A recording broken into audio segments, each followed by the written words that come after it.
and subscribe. Bring some joy to someone. Share this video. And if you're new, be sure to hit that bell so you can stay up to date with all of my new videos. Thank you for watching. From screen to screen, media to social media, I'm vibing. When you see me, know I'm fly. I'm vibing, inspiring the masses. I'm taking over, and you know this. I'm vibing. When you see me, know I'm fly. I'm vibing. Grab your phone, click that link. We vibing. When you see me, know I'm fly. We vibing. Woo! Thank you guys. Appreciate you. That's your boy Lil Loho. Yes, I got bars. All right, let me take off my rap gear and let's get into this. This is another product review, and the latest and greatest social media that's getting ready to come out is called Vibin. Give me 1 second as I can change and put on my logo outfit, okay? Because the rapper is out the building. Now just imagine it's like some type of countdown clock in this moment, or it says like 10 minutes later, he'll be back. You throw that hair around, boy. Come on. Last part. Ah, all right.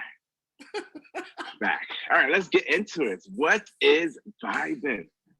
So Vibin is a new social media site that's already here, and it's going to start making waves in the industry, and I'm super excited for it. This is actually my mentor's platform that he is sharing with everyone within his organization to help make Ricasa go further than what Ricasa is currently doing.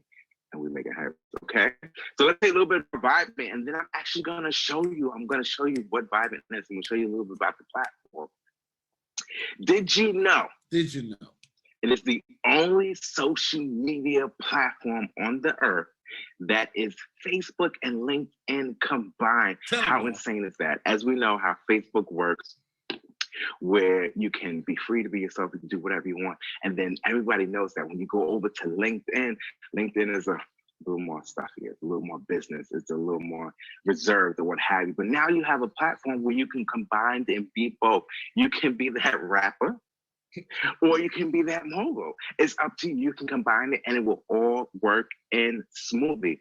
It allows you to blog, and go live and do so much more. So I think of me when I'm creating articles and things of that nature, right? I can now post this on this social media platform as opposed to going to LinkedIn or just only on Medium. Now I can put it here to organically reach your audience 100%. Yes, so you don't need any ads or anything of that nature to actually reach your audience. Anytime you post something, your audience will see it automatically, as opposed to the algorithms and other social media platforms that don't necessarily allow you to do that. As I said, no running ads. You don't have to worry about ads on this platform. Your information will never be sold. And the coolest thing about that is you can monetize your platform. You can monetize your audience. How awesome is that? On most platforms, you have to have a certain amount of following before you're actually allowed to monetize your audience. But here at Vibin, you don't have to. You can monetize it the minute that you get in. How great is that? So if you're if you have a smaller audience and you really want to captivate and you're selling a product, this is the place for you to be at. And as I said before, we don't sell your information. Your information is your information. And Antonio believes that 100%, you should be free to do whatever you want with your information. And there is so much more on Vibin. Now, that website is www.sharingourwealth. They gotta go see some more, Lord. Hold on, Lord. They can't see all of it. Wait a minute. Come on, together and clap for this man. Mics, yes. Yes. This time we get the benefit from this swagger. Yes, we get the benefit from this swagger. We appreciate you. Do me a favor before I let him talk. Let's go to the page. Let's like and let's comment for him. Let's get that algorithm working. Let's get that. Listen, if it wasn't vibing, I'd have did the same thing. I've already done the same thing. Everybody knows that, okay? So let's go to his page real quick. It's in the chat. I'll keep putting it in the chat. Let's go to his page. Let's show this man a lot of love. Let's go ahead. There it is. I posted it 3 times. Let's go ahead. Let's like it. We'll do the same thing for y'all. So everybody know that every single time that you do something, I try to use group economics to have all of you go and move forward. That's Vibing, the review by Law. It's a lot going on there that I'm gonna tell you about. But first of all, Law, can you unmute your mic and just show them how good you look? You look like you're supposed to be on Bad Boy. Hey, yo, it's your boy, Lay It Down Law here on the mic, just doing what I do, as we all know, dropping bars, inspiring the masses. This is what I do. This is what I'm here for. I appreciate you, Antonio, for bringing me on, you know, to show people who I am, what I do, because I does this. Thank you. Boy, they would think you're a rapper for real. Antonio, he looked like Stevie Wonder. You know what? Yeah. For sure. Yeah, that's too funny. I should have seen him at the beginning of his video. Let me see if I can show y'all. Y'all just gotta watch. He flipping that hair, y'all. Look at it. He just flipping. Watch it move his hair around a few times. Hold on. I forgot about that already. When you see me, know I'm fly. We vibing. Thank you guys. Appreciate you. Watch him throw his hair around. Yes, I got bars. All right, let me take off my rap gear and let's get into this. This is another product review, and the latest and greatest social media that's getting ready to come out is called Vibing. Give me 1 second as I can change and put on my Mogo outfit, okay? Because the opera is out the building. Whew. Now just imagine it's like some type of countdown clock in this, or it says like 10 minutes later he'll be back. All right, we're almost there. Come on. The last part. Ha! All right. Watch him. Look at that. Back. All right, let's get into it. I gotta do that. I gotta give you some hair.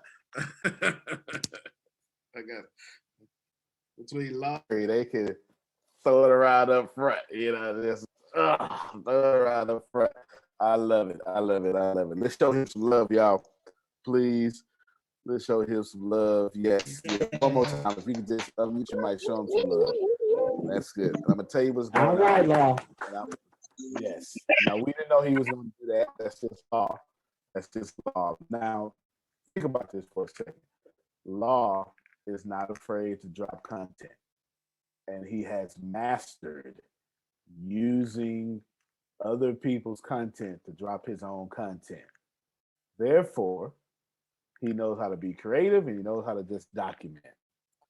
And now I heard him sneak in here in the beginning of this. Another product review sounds like he about to start riding the energy of people searching for the new products and grow his page. I heard it. Yes, I heard he sound like he listening to ATS classes. That's what he sound like.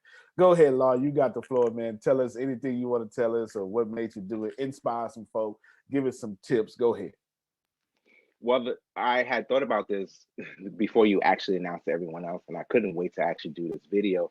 The rap aspect of it, didn't know I was going to do that, but I don't know, it just popped in my head. So I said, you know what, let me go for it. And I was writing the lyrics yesterday and then rehearsed. Well, I sent it to you to check on my flow. I sent it to my brother, who is actually a lyricist as well and does create music. He liked it too. And then I went forth and did it. But that is my big idea. I really want to be that individual who reviews products. I've always liked doing that. And those are the highest grossing videos that are currently on my YouTube, not the traveling. And I went to some amazing countries, but people seem to like me reviewing their products and stuff. So if you got a product, send it my way. Let me get my subscribership up there. And I appreciate you. Good stuff, man. Deanna's clapping for you. Yes. Oh, Did you see how many subscribers Law had versus when we started? All When he first right. started? Oh my goodness, look at that. 253 subscribers. I just want to applaud you on that one. 'Cause this is hard to get subscribers on YouTube. And you had like 18 and now you have 253. So congratulations, Law. I'm super happy for you. I correct that. Mine says 256 after I subscribed. All right now, Jerry. Jerry O, That's thank right, you. Jerry. I appreciate you. That's right. 256. I posted out there again. Y'all support everybody. Support everybody. Love on everybody. Group economics. The fastest way to rise is to rise together.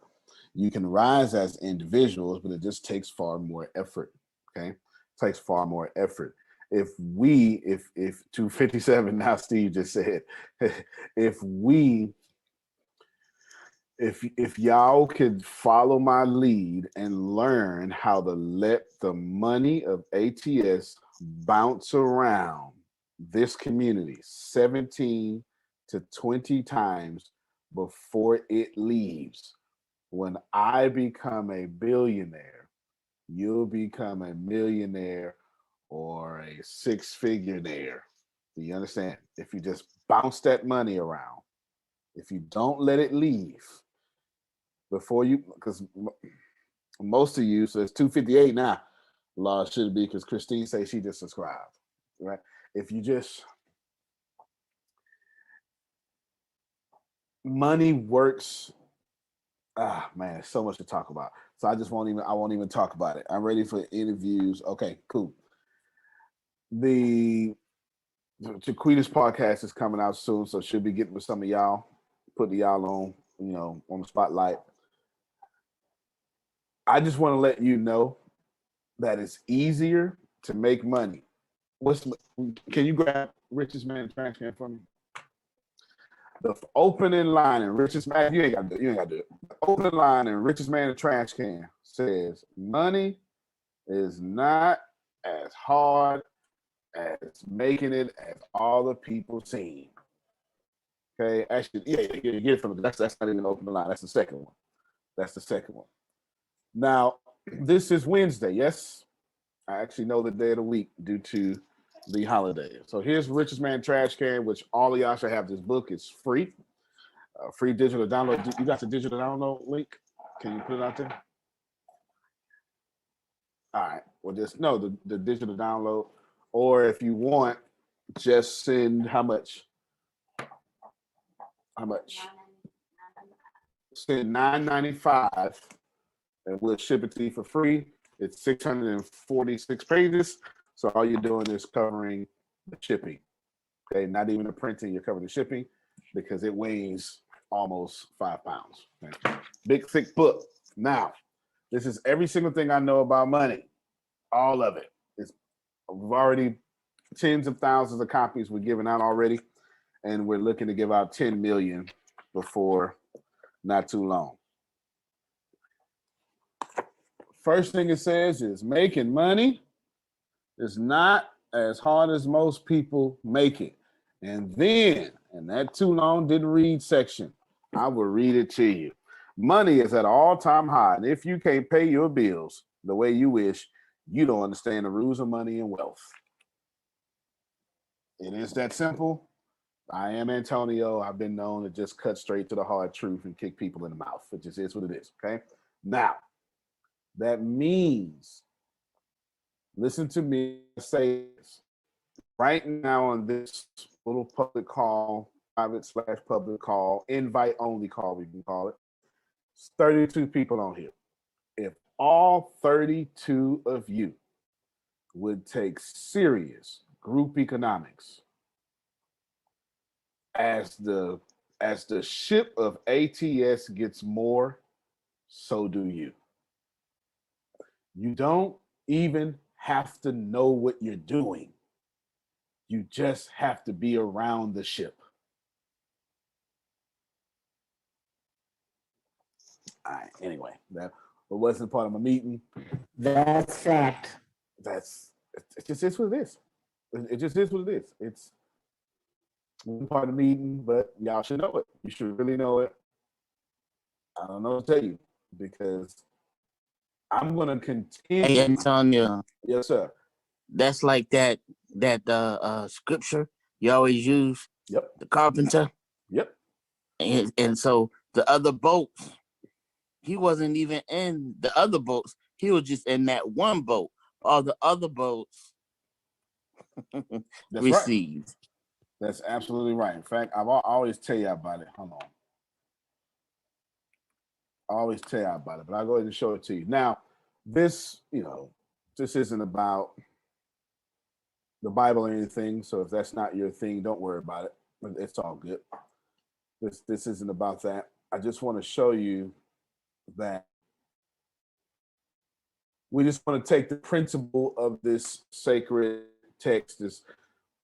There's a pericope here. It's just a $57 word for an episode. Okay, pericope.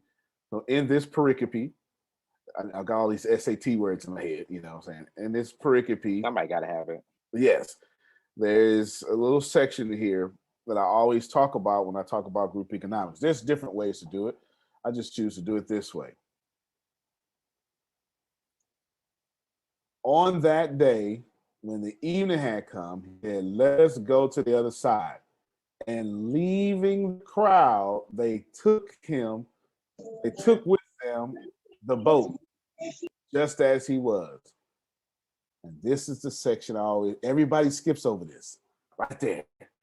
Everybody's so concerned with speaking away the storm, but they miss that and other boats were with him. Everybody misses that. Everybody misses that. It's in there. Like it's okay. You saw it, Michelle, right? It's in there. Like I don't be lying when I tell you this. It's in there. Everybody just runs right over it because you're so focused on the master. You don't realize that being around the master makes you blessed. Oh man, I can't do what Antonio does. You ain't got to. Be around Antonio and you will be blessed. I know that's right. Yeah, I can't put together what Law just did. I don't know how to do content like that. You don't have to. If you keep liking Law page and you keep sharing, you keep commenting, what's going to happen is YouTube's algorithm is going to, every time someone likes his page, your video is going to pop up in the next suggested video. Aha.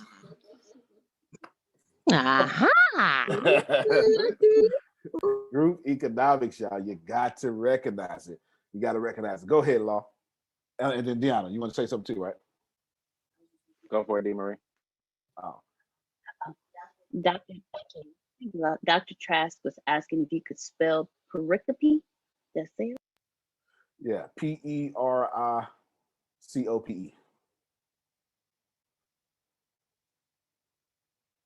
There you go.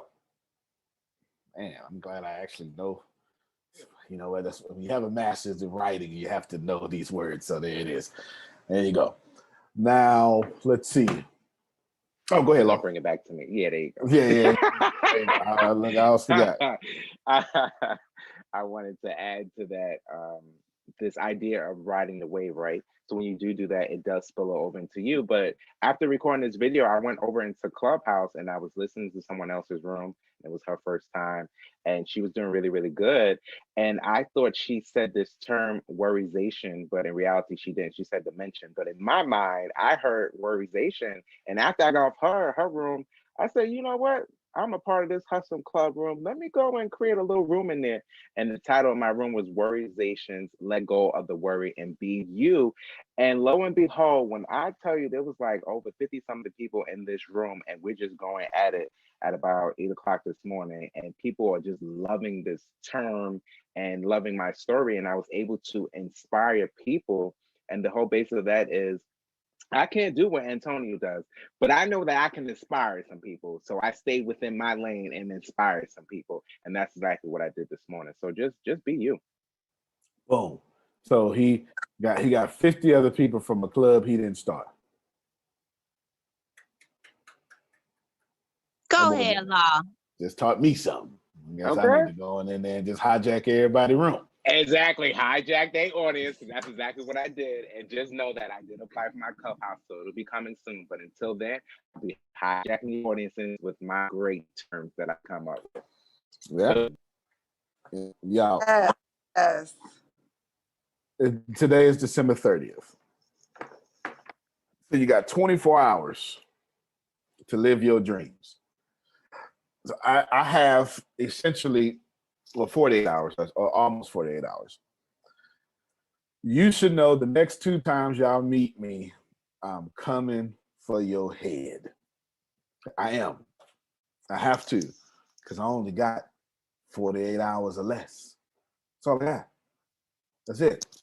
It's something like 36 hours now. For people in India, I got 24. It's the 31st over there. Or just, yeah, it's the 31st over there. Or about to be. About to be. It's 8:20, it's 8 o'clock at night over there. Now think about this for a second. Every last one of you said at the beginning or at the end of last year. So every one of you at the beginning of the year and about a week before that, you were saying this year gonna be your year.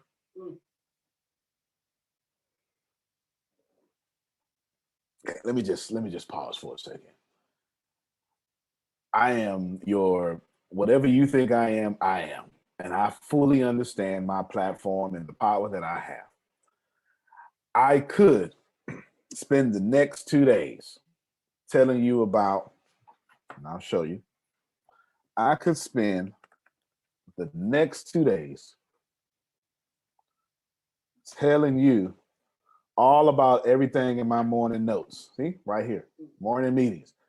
I can tell you about certifications. I can tell you about a new movie. I can tell you about podcast services. I can tell you about this. I can tell you about this. I really can.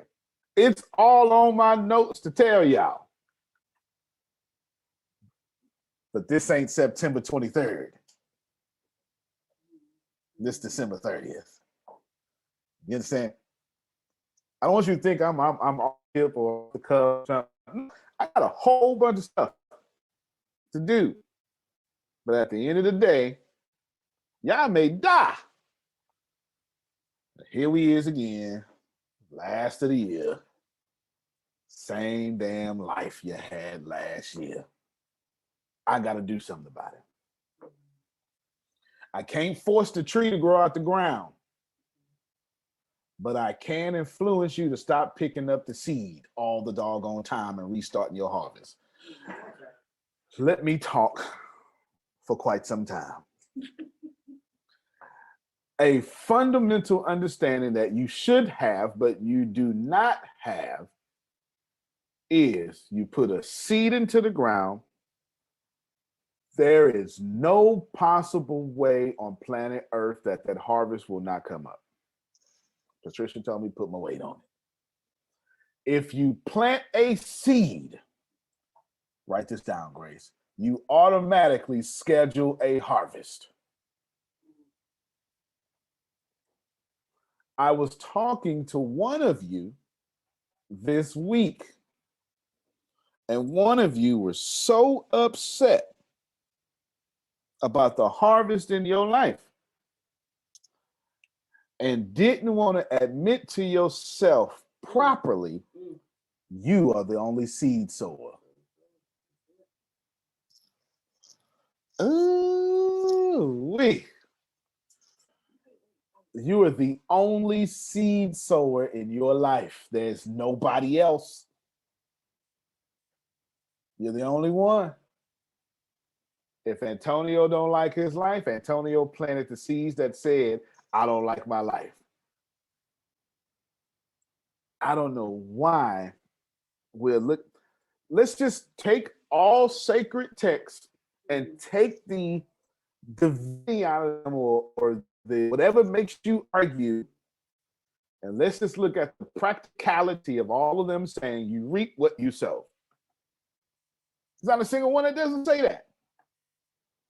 Yin and yang, boomerang, reap what you sow, cause and effect. Listen, everybody's saying the same thing. Y'all just killing each other over how you just said. Oh, great morning, Yosmin. Shame on you for calling into this call because I'm on it right now. For the next 2 days, that's all you getting. You ain't getting nothing else, Dr. Tyra. You ain't getting nothing else because I have a responsibility to let all of you know that if you plant a seed, you automatically write it down again, Grace. You automatically schedule a harvest.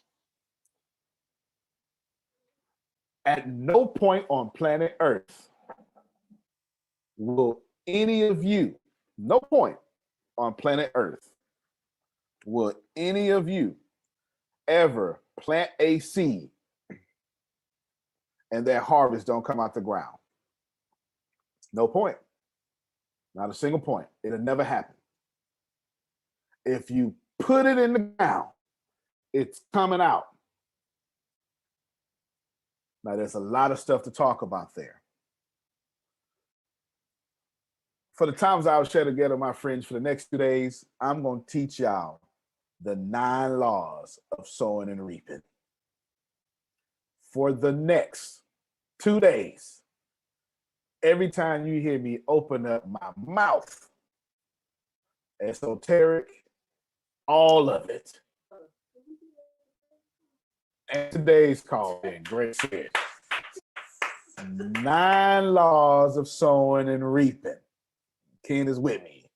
Listen, y'all need it. Do not go into next year thinking there is some outside force stopping you from becoming what you're trying to become. Lies. The only thing stopping you from becoming what you come is the damn seeds in your hand. There's nothing else. Come on, Law. Oh my gosh, that was a part of the tagline this morning. Worryzations, let go of the worry and be you. Leave your worries here on this stage so you can flourish in 2021. That's it, man. That's it. That's it. See, he was on the same energy. Listen, there's no force outside of you stopping you. Not no politician, no government, no COVID, no economic shutdown, no boss ahead of you. Some of y'all actually think that your first line supervisor has the power to hold you back. Lies. Lies. The only way that your first line supervisor could hold you back is if you plant the seeds, vibrate at the frequency of the holding back. Because I can assure you, and I have no idea why I know exactly who I'm talking to. I can assure you that if your first line supervisor don't want you to be superintendent, don't want you to be the chief supervisor, whatever it is that you're trying to do, that ain't got nothing to do with the seeds you plant.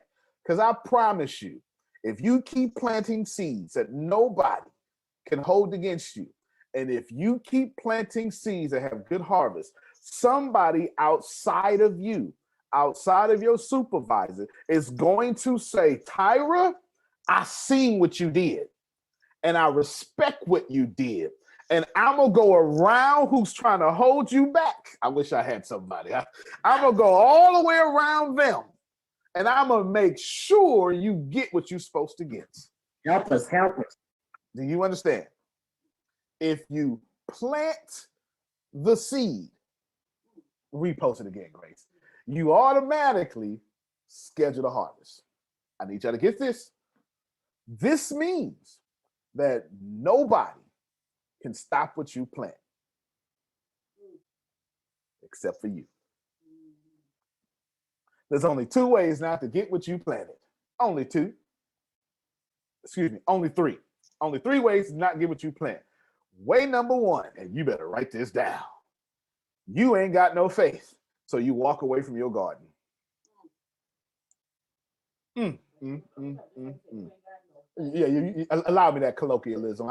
You ain't got no faith. I know I shouldn't have said it that way, but it's a colloquialism. Just allow it for me. Nah, you hit that on the nail. I like the way you put that one. You hit that on the nail. You ain't got no Yeah. faith, so you walk away from your garden. Go ahead, Phil. Well, when you mention faith, it makes me think of I'd love to ask, especially preachers, why do we have nothing written by Jesus? Pretty good question, isn't it? Yeah. Why didn't he write anything down? And they tell me, well, he couldn't write. Sure, he's God incarnate and he can't write. Yeah, right. Or he was the Word. He had other people write for him. Here's my guess. Your path is different than my path. Jerry's path is different than Deanna's path. So Jesus consciously didn't want to write something down, because if he did, they'd go, hey, we know Jesus wrote this. You have to do this. So it all comes down to free will and faith. And if you knew exactly what the deal was, you wouldn't need faith. That's big facts. Can you imagine what preachers would do? So let's take that same example. Phil, should we give to Caesar or should we give to God? And Jesus goes, nope, no, you're going to give to God. And let me tell you something.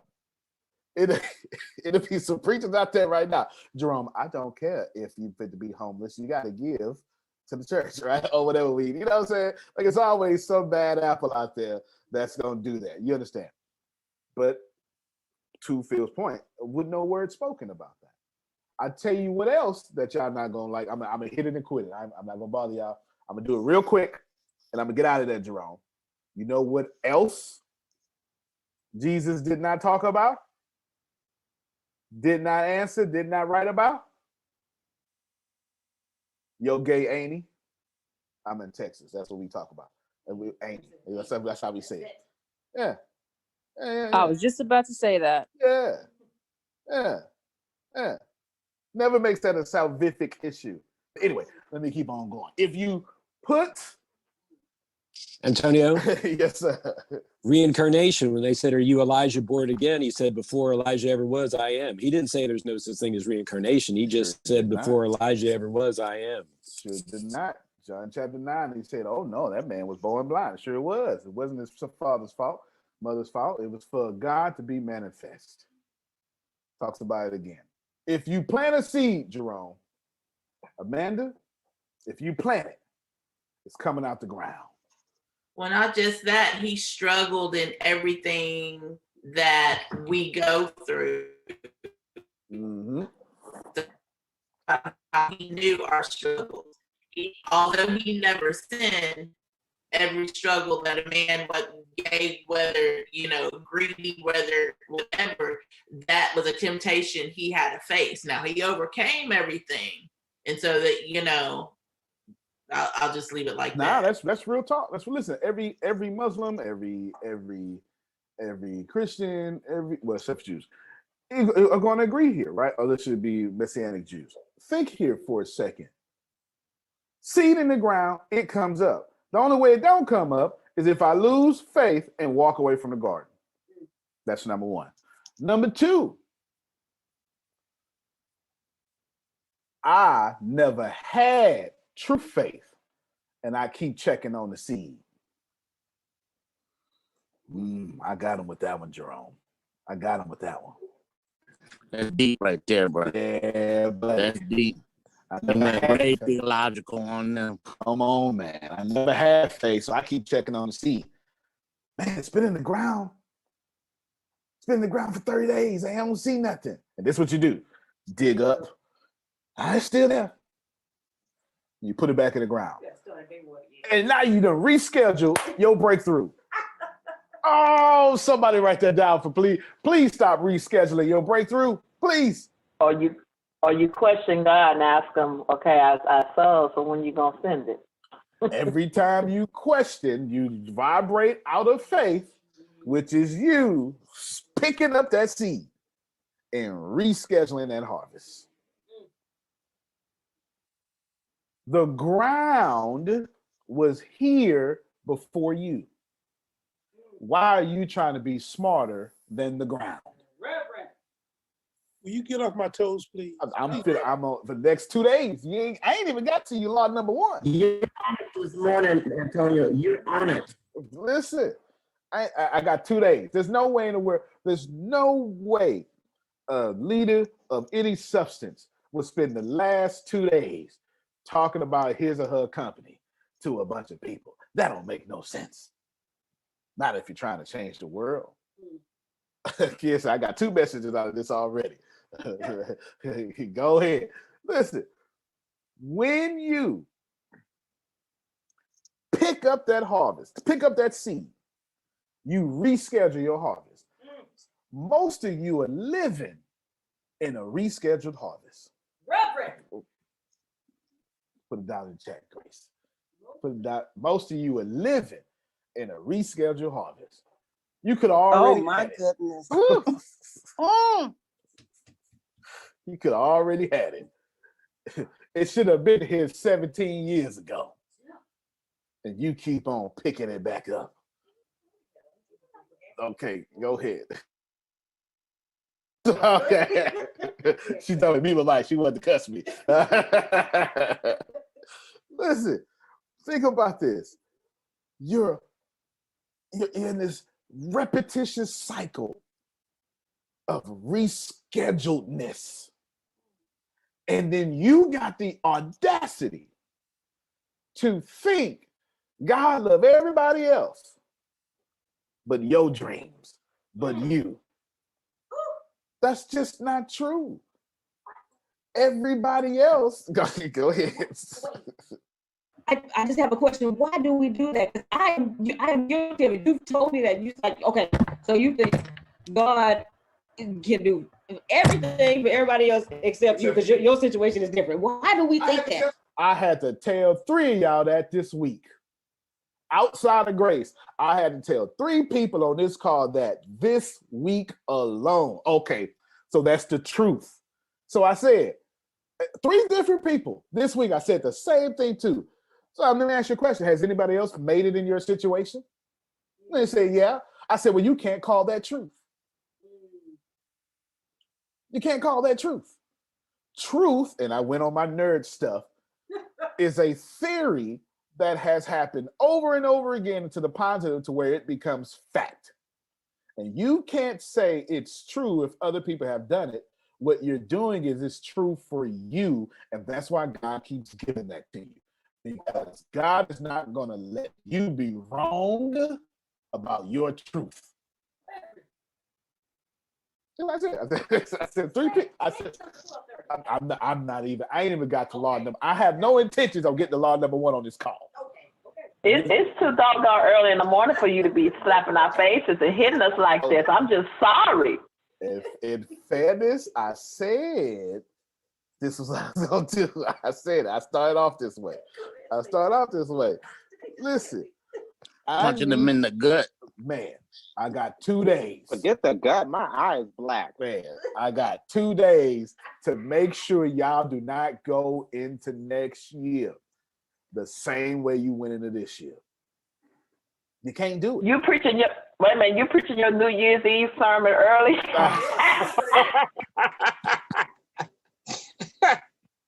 Go ahead, Jeanette. This is good. This is good. You might be hitting below the gut, knocking people's eyes out, getting the blackening on my eyes and stuff. But guess what? Everything it's not always that it might not feel good, but it's good for you. So this is good. This is good because a lot of us probably are going in the same way or on going in the same way that we are, and we're not going to prosper anything. I thank you. I know you are. Listen, some of y'all got the same harvest you had in January. Your harvest has better not, rather grown worse. So you can't tell me that you've been doing something different, because every day you keep reaping the same harvest. Come on, Samuel. Well, I'm gonna say thank you for that. One thing I know that God had put me on a slow motion with it, because I just got approved for my shoulder surgery. So for a minimum of 90 days, I'm definitely gonna be grinding with you when I come out of the hospital. I don't know when they're gonna schedule it, somewhere in the next few weeks. But if I wasn't on light duty, and if this surgery wasn't coming, I wouldn't have much information and be able to pump out as much as I am pumping out if I hadn't been slowed up.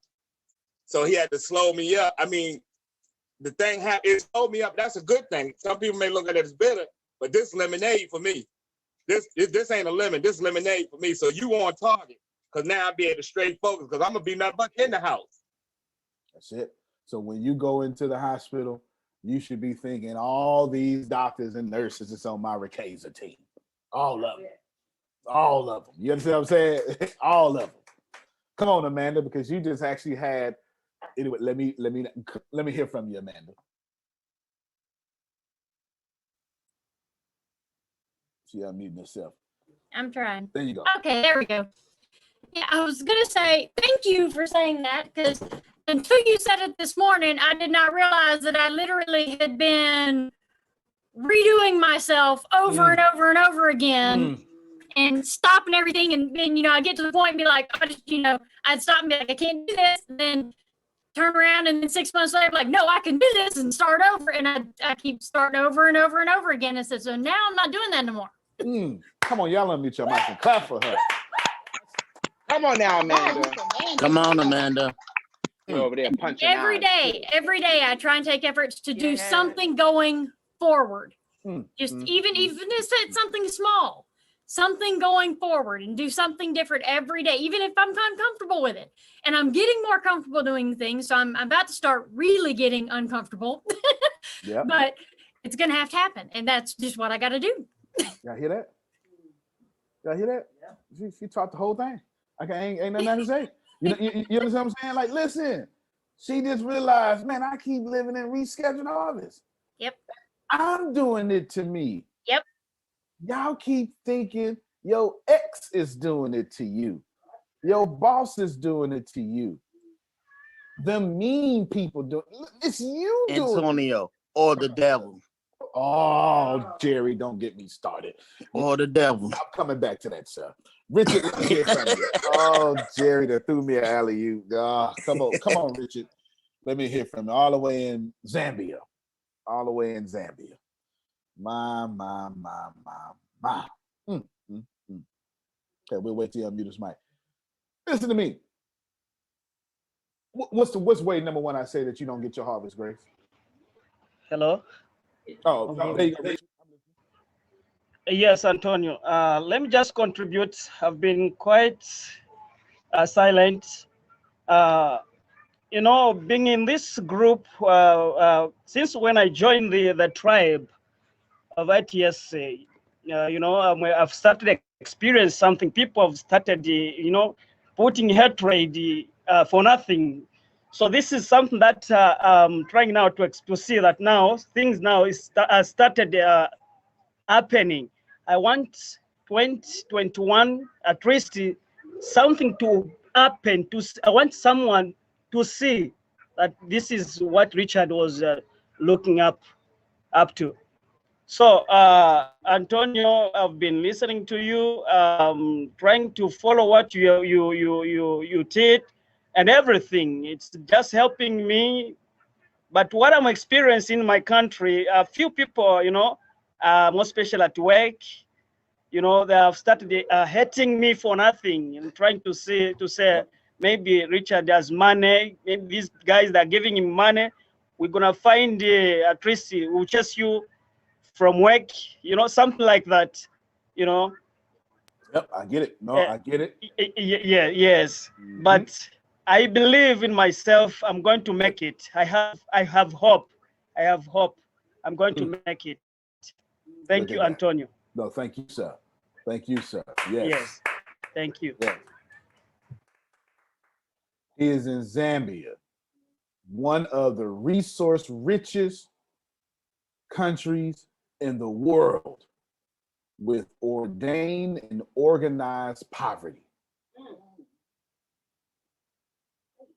Somebody's controlling that situation. I'm gonna come back to that. Come on, Jerome. Yesterday was off the hook, and then you come back today and you don't put your weight on this thing, boy. I'm telling you. But it's aligned, and I need to hear this because I got a phone call this week from a very dear friend of mine who wanted me to make him some business cards. Because when I came back to New York 20 years ago, he saw me making my little own business cards and went to the Office Depot store and, and passed them out and stuff like that. Well, when I decided to shift gears, because that was only giving me a one-time return instead of a continuous return, which I learned from ATS. I took all that glass and say, I'm moving on. So I told him and I told somebody else, I say, here, take this, whatever y'all do with that, just give me 50%. And if you try to cheat me, God gonna get you, so you better give me what I deserve. Boom, I'm gonna keep moving. Well, he calls me this week and he says, can you make me some business cards? And I say, huh? Yeah, because I want to blah, blah, blah, blah, blah. Gave it to him 3 months ago. I say, wait a minute. I done gave this to him 3 months ago, ain't sold nothing, and now you coming back to me to make the business cards so you can go out and sell what I done gave you 3 months ago that you ain't sold nothing about. But while I'm helping you with stuff that I already gave you, I gave you a bounty to work with. Now you coming back to me so that I can help you sell the bounty that you should already been selling to give to me that you ain't gave to me so that I can't do what I need to do. I said, oh, no, we won't. Oh, we're not going to do that. So I say, you know what? Check this out, homeboy.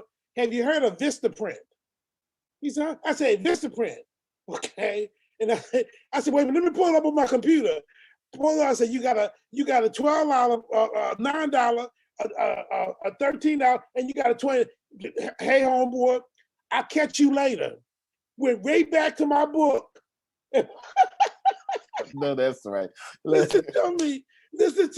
And I'm sitting there going, no, I got to get my next book done instead of going back to what I used to do, because what I would have done before was the would have went back. And I love him to death. Awesome person. Love him. But guess what? You want me to go back?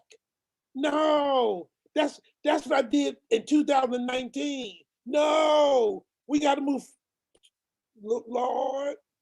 Deanna, it's coming.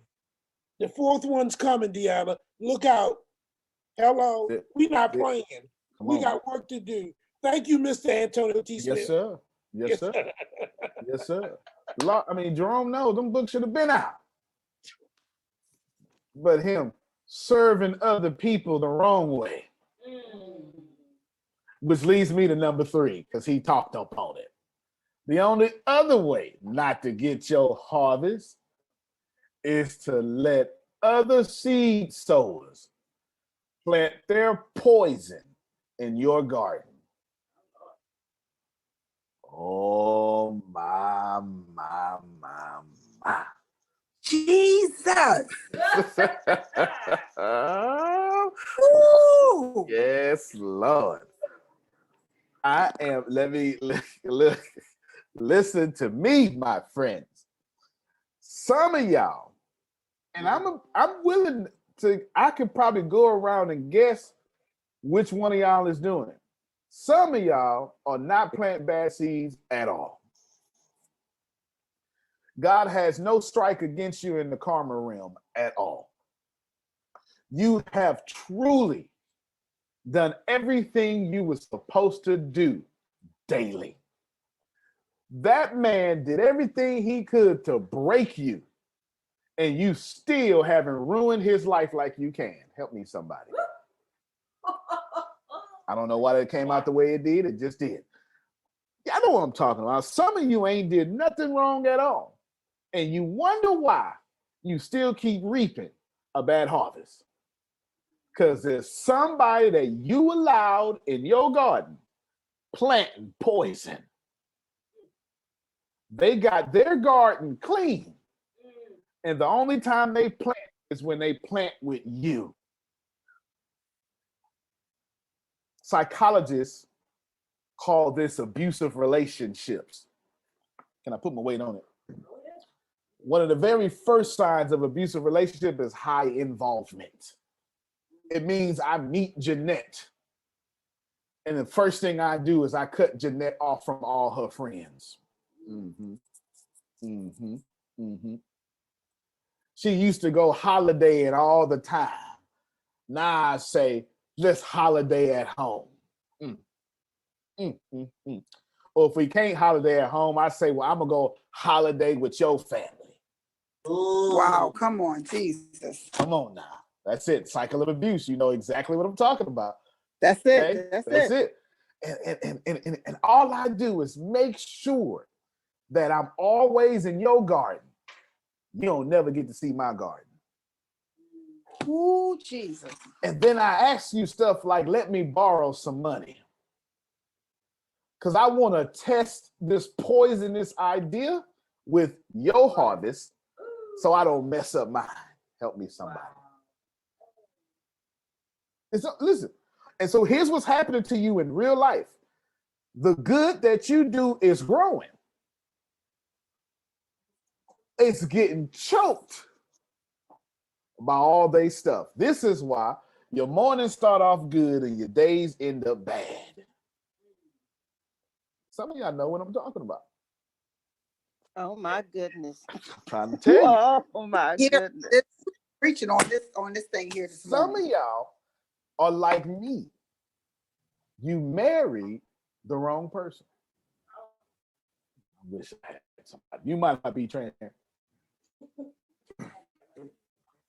Until I learned that, Antonio, how to put all of this on the altar and how to get that free rent that they was trying to get into my head, my heart, and my pockets, I was that vicious cycle. But I had to learn, and it took 7 years to learn, because I used to be the president of I Just Can't Say No Club. Now, I'm not even a member. I can say no today and keep right on moving. I know that. I pray to is the same God you need to be praying to. I don't have that problem anymore today. But it took get this way. I know it. No more doormat. Listen, y'all, anything I said, y'all can have. It's all yours. Go read teaching. I don't care. I ain't even got the law one yet, and I ain't getting to it in this call. Listen to me, sirs, ma'ams, kings, queens. Some of y'all like me. You married a good person that was bad for you. I said what I said. I said what I said. Oh, yes, you did. Yes, I said what I said. You did. Oh my goodness. Okay. And listen, you guys, I'm sorry. I just had to break in because, and now that same one needs me like you would not believe. Come on now. But guess what? Now, though, I know how to help with boundaries.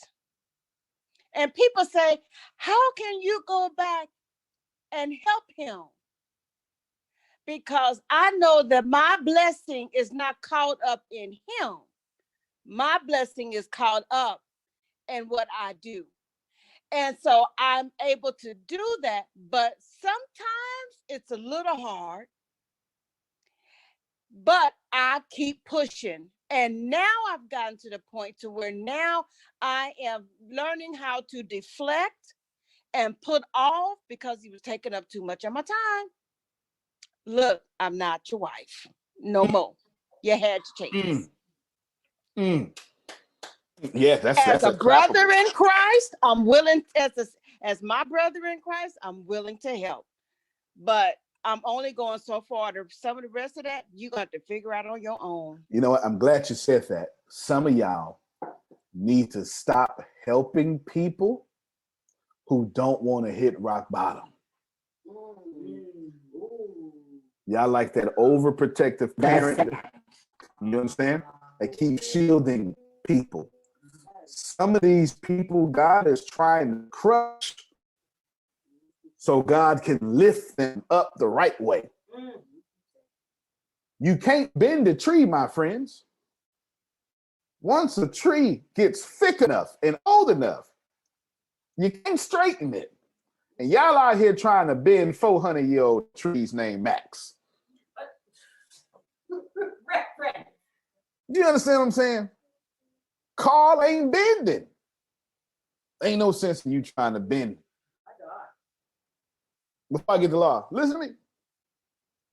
You marry good people. That's bad for you. And you knew it all along. Oh, okay. Because every time you talk to them, you had to go down just to have harmony. Wow. Wow. You hear what I'm saying? I want to throw something at you through the phone. Not to hurt you. I got you. That's Just for a minute. Grace do it all the time. Grace and Deanna. Go ahead, Law. Go ahead. It's when you said that, I'm reflecting back to my brother and his journey of recovery. Been through this process 7 times, and last month, well, rather the end of this month became his 1 month, right? And it was the same day as my mother's 26th year of becoming a recovering addict. And now he's on a journey. I can't tell you the last time he kept a job for this long. He's working. He's on his way to getting his own apartment within this program which he's in. He's actually making a difference and being an inspiration to everyone else that's around him. This boy done got 2 or 3 different promotions and only been in the program for a month. So this just shows you that he can do it, but he had to hit rock bottom, and I had to get out his way so he can hit rock bottom. That's it. That's it. Yes. Outstanding. Let Sasha That's say, it. You had to move out of the way. That's it. That's it. Sasha say, I know I love you, but I don't like you. I get that a lot. I get that a lot. I get that a lot. Yes, I get that a lot. I'm just being transparent, Jerry. Good person. Good mother. Faithful, and even faithful to God. Terrible to me. Help me, somebody. When I try to find out something wrong with him, I can't Hit it now. Hit it. Hit it. I can't even point out what's wrong. I just, well, what'd she do? I just don't know. I can't even really point it out. And I know God ain't mad at her.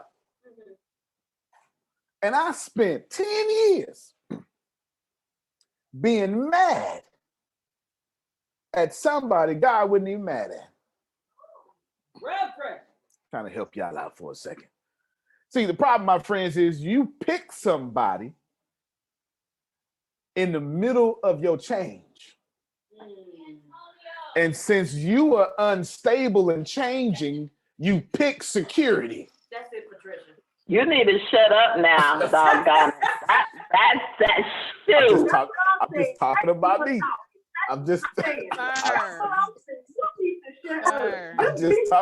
I'm trying to help you with this sowing and reaping. Can you repeat that again? I sure can. The problem is I picked her in the middle of my change. You understand? And I didn't pick the change that I had then or the change I was to become. I picked be safe for me because I'm not safe. Hit it. Yes, Reverend Antonio. It's often time, yeah. It's often. Wow. Antonio, I just wanted to add a little bit of my experience. I had this friend who was in an abusive relationship back in our university days, and she'd come and tell us about how she is in this bad spot, and we'd have so much empathy for her. We'd give her advice, but she'd never follow it, and she'd just fall back into that abusive friendship. And we were a group of 5 people. I was the only one who literally just walked out. I said, that's it, I'm out. And everyone else was like, Ibrahim, you're being so mean, you have to be. But I was like, I did not say anything harsh. I said, I wish you the best. I hope you get out of this. You have the strength in you. I hope you use it. There's nothing I can add to this. So I left. Guess what happened? The 4 friends kept being nice until they reached their breaking point. And then they were so mean. They berated her. They said a lot of negative things to her. They blamed her for her relationship. And that really fractured their friendship. Fast forward years later, she meets me and she thanks me. She said, out of everything that happened, what impacted her positively the most was that I left. And I said, I knew exactly what I was doing. I just did not want to be there to make your hell more tolerable to you. See, once you realize you're in hell, you will get out. Many of you, in helping people, are just giving them a pacifier. You're making their hell more tolerable. So you're not helping them, you're feeling good by positioning yourself as helpful. You're convincing yourself that you're helping them. It's really for you. You're feeling nice. When in reality, you need to be practical. Is your presence helping them actually? If it's not, remove yourself from the equation so they can, as Antonio says, reach rock bottom and then bounce back. So yeah, don't make people's hell tolerable. In the long run, they will help you. They will thank you for making that choice. Thank you. That's all I wanted to add, Antonio.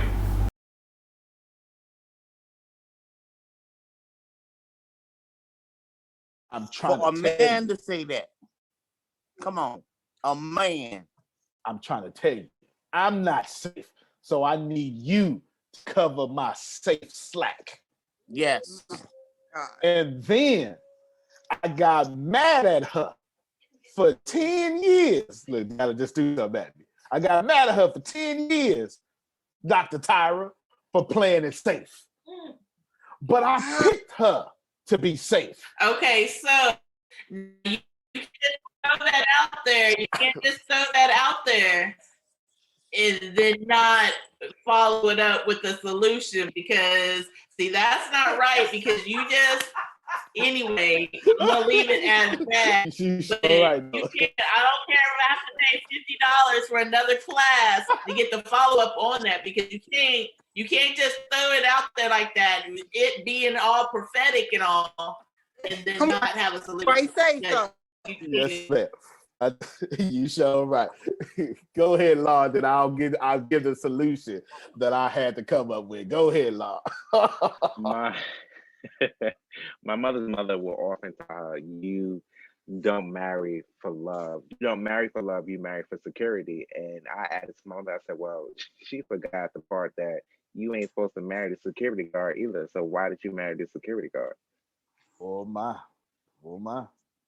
And she knows when she said, I don't like you. You sound just like my So the solution, I had to realize that just because you were good, I had to come to myself and recognize it's not that she wasn't for me. I was no longer good for her, because my very presence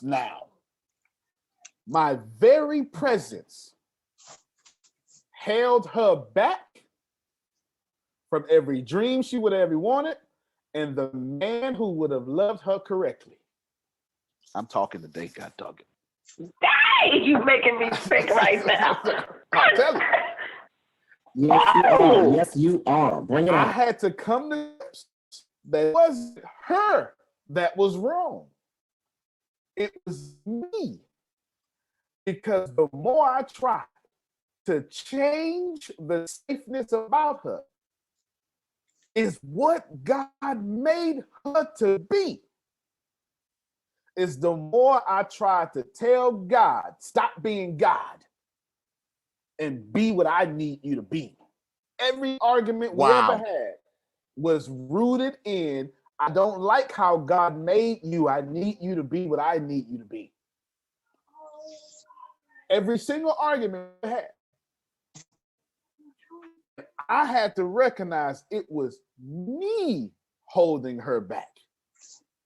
I'm currently standing in the place of the right man for her because I want to judge her.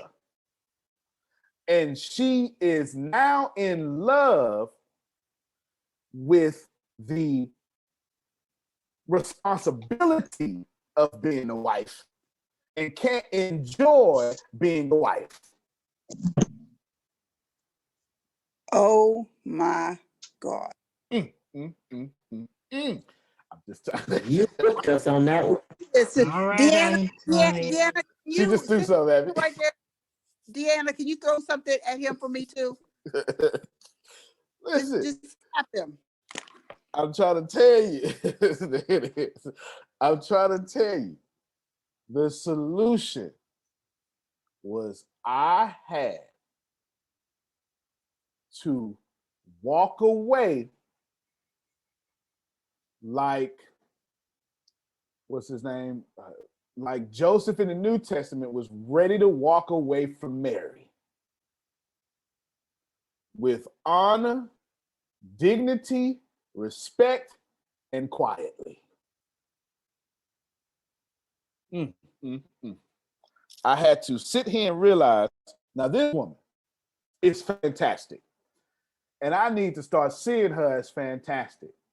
So from now on, my money will treat her like she fantastic. Number one. Now, every time she argue, I'm not going to argue with her. Not because I'm above the argument, because she is above me. So I'm not fit to argue with her no more because she fell in love with me because I convinced her to come I needed. That ain't what love is. Picking your mate shouldn't change your mate. But that's what we taught. Picking your mate I should not have to change the DNA of who I picked. But that's what I did. And now every day they suffer as long as I'm there. And the suffering is always silent and devout. I'm telling you, a fantastic woman. All that Proverbs 31 stuff, exactly what that is. My friends, you could be a Proverbs 31 woman with the wrong man.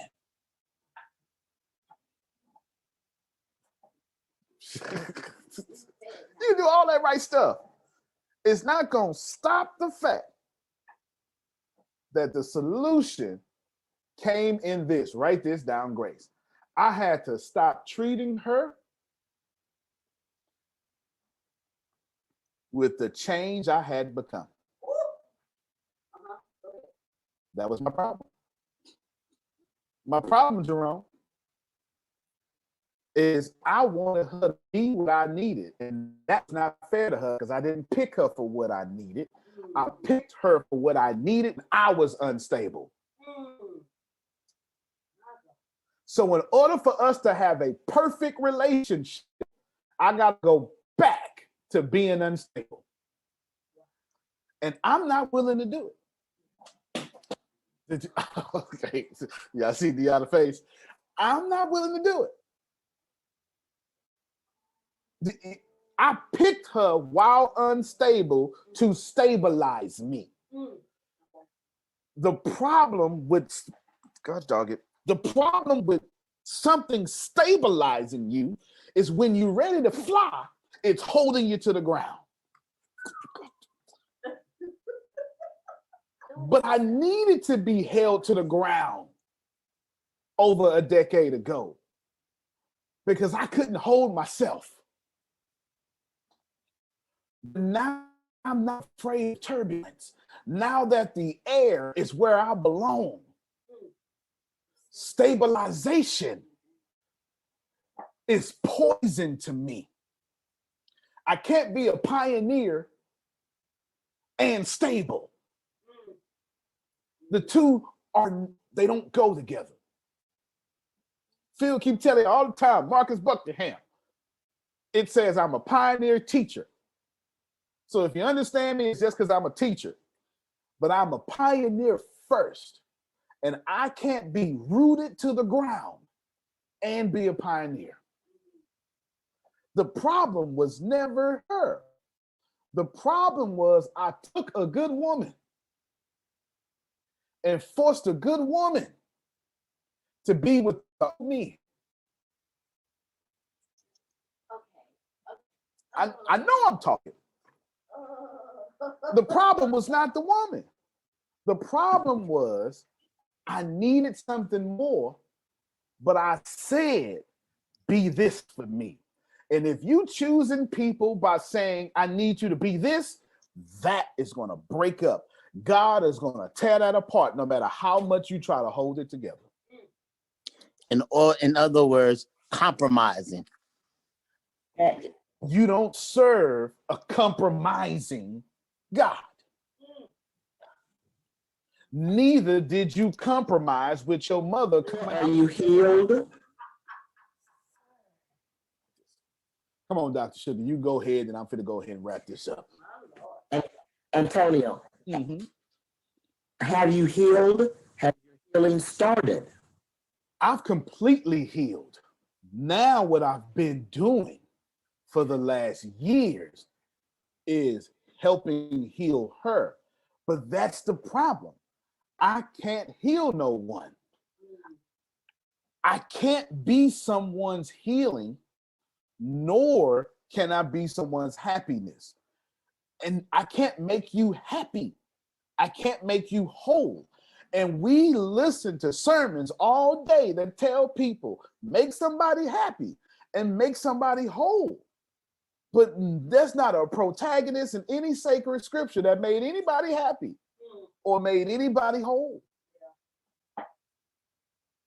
So all I get to do is plant seeds in her and allow her to water them when she wants to water them. But my seeds cannot be a seed of malice or control. It has to be, this is God that I hurt, and I must now be God to unhurt. I can't do nothing else. Go ahead, Phil. Well, you took the words right out of my mouth. The one thing that we need in the formula to make sure our harvest is as great as it could be is water. And that means love. The greater your love, the greater your harvest. Boom. Facts. So all I do now is love this woman. That's it. I don't do nothing else. That don't mean that I for this woman. Because I'm not. But I gotta make sure that I don't make her think she wrong for me. Because a good woman is right for everybody. 100%. 100%. Just not good for you. 100%. Do you understand what I'm saying? A good woman is right for everybody. Everybody need a good woman. And a good woman can make all that work. I have a question. Come on. What do you consider a good woman? People always say a good woman or a man. Fair I enough. just really want to know, like, what's the true definition of that? I wish I can give you the true definition, but Phil hit the nail on the head. It's free will. So a good woman has many shapes, many forms. Bonnie and Clyde. Bonnie was a good woman to Clyde. You understand what I'm saying? Right? It's many different shapes and forms. What I can tell you is this. Every good woman has the same one trait. That man or that mate, doesn't matter. That mate can relax. There's something about a good mate that allows the person to relax. And for me, relaxing at that time was to be stable, but I wasn't stable. So what I wanted, Kathy, was not to be unstable no more. And I needed a woman to do that. But that's the problem.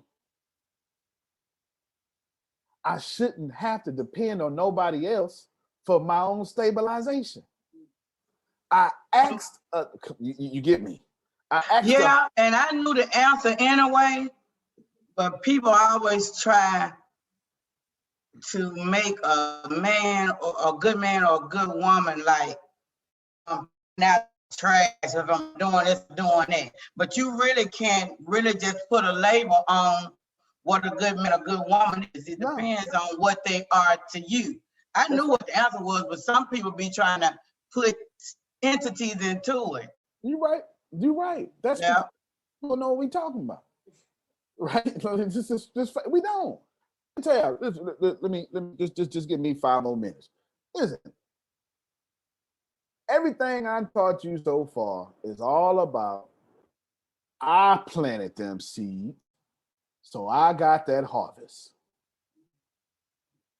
Now all I'm doing with this one person, and I've done it, but I got to continue to do it, is make sure I have no more karmic debt with her. I just said a whole lot. You might have to look that up.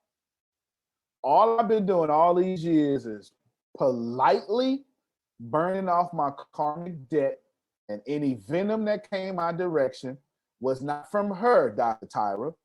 It's the venom I poured into her. People will only ever treat you how you poured into them. If somebody hates you, it's because you poured hate into them. It's really what you sow. It is not, oh, you mean to me, you must be a bad person. Lies, lies, lies, lies. If someone is bad to you, it is because the only seeds you put into them is bad to them. If somebody leaves you or wants to leave you, you need to pause and ask yourself, have I poured into them leaving? How many times have I said, I don't need you anyway? I'll do this on my own. Y'all do know them feelings you keep up, they pour off of you. They're conversational pieces you have without words. Every single time somebody has ever walked out on me, it's because I let them know from day one, I didn't need you anyway. But I want you to stay with me. But what pours off of me is you can leave, I'll be okay. And y'all say this. I look at your Facebook post. You say it as many times you get, you just say it. You say it, you say it, you say it. There are 9 laws of sowing and reaping. 9 of them. The first one I'm going to break down greatly, but I've done it this whole call. Everything starts with a seed is the first one. And everything I just told you is how that seed became my life. How that seed becomes your life.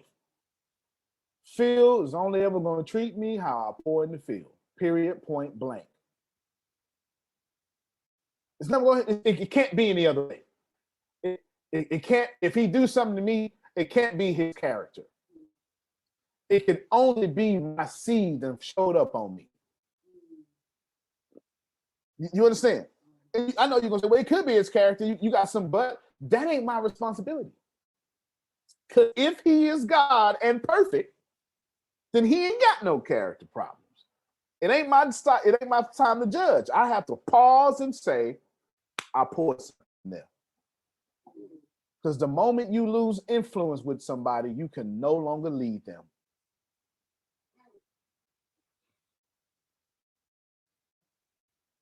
I challenge y'all. We got like 36 hours or something, or less. Do not, under no circumstances, think that this year was not your fault. If you had a good one, it was your fault. Congratulations.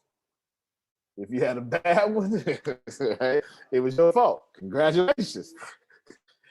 You only got the accumulation of your seeds.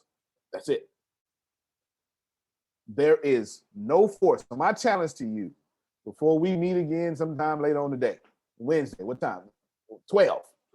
12:30, Central Standard Time. My challenge to you is all the outside forces, they got to go. You give them too much power, especially the devil, for God's sake. You literally bless the devil more than you bless the God you serve. Don't make no sense. Makes no sense that you think that your God is so weak that your God owes the devil a ransom.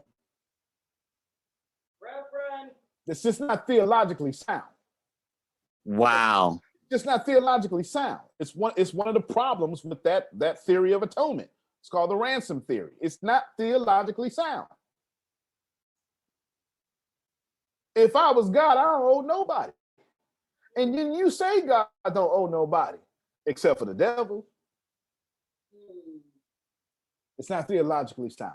You're not thinking about what you're talking about. Listen.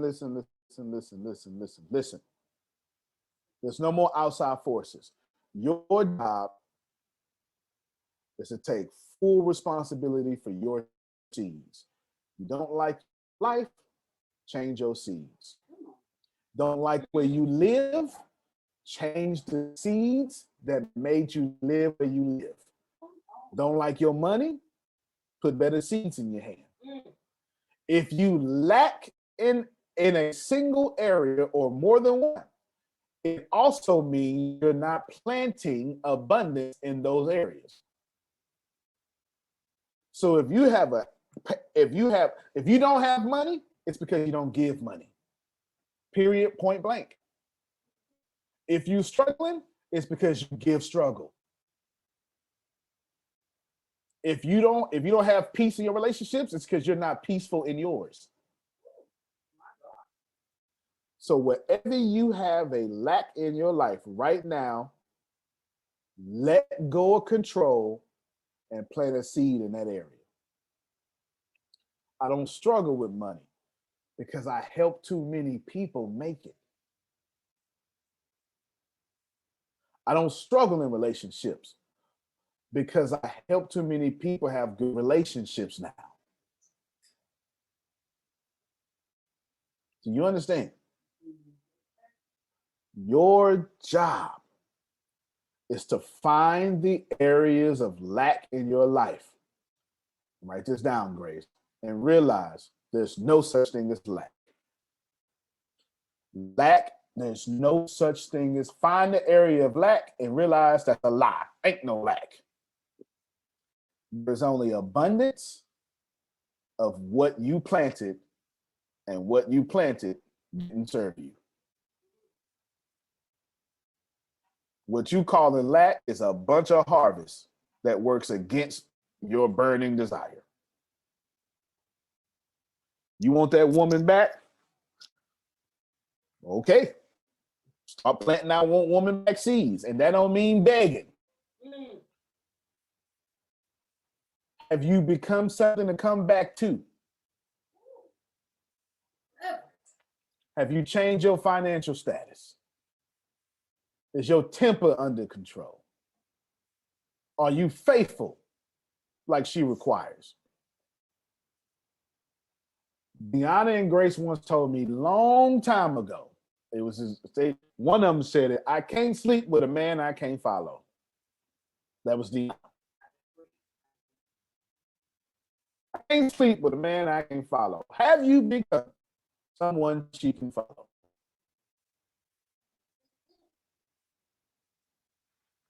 Outside forces are trash. You don't have abundance life, that's because you haven't planted right there. Go plant in that area. Stop blaming all this outside stuff. Your government ain't stopping you. Me being black ain't stopping me from being no millionaire. Me being direct ain't stopped me from being empathetic either. I am literally a walking contradiction because I choose to be. Everything about me should be evil and arrogant. I should be an a-hole, but I'm not even close. I ain't got no time, but we'll take 45 minutes on the phone with you just to help you solve your problem. And everybody on here know that. My life is not about me. As soon as your life stops being about you, God can do something with it. Reverend. If you have a lack, plant a seed. If you have lack in that area, plant a seed in that area. If you have lack, plant a seed, and you get everything you want. Antonio T. Smith Jr., you can plant better. You can dominate. Thank you, everybody. Appreciate you. Go ahead, Phil. Love you more. Love you more. We'll see you at 12:30 Central Standard Time.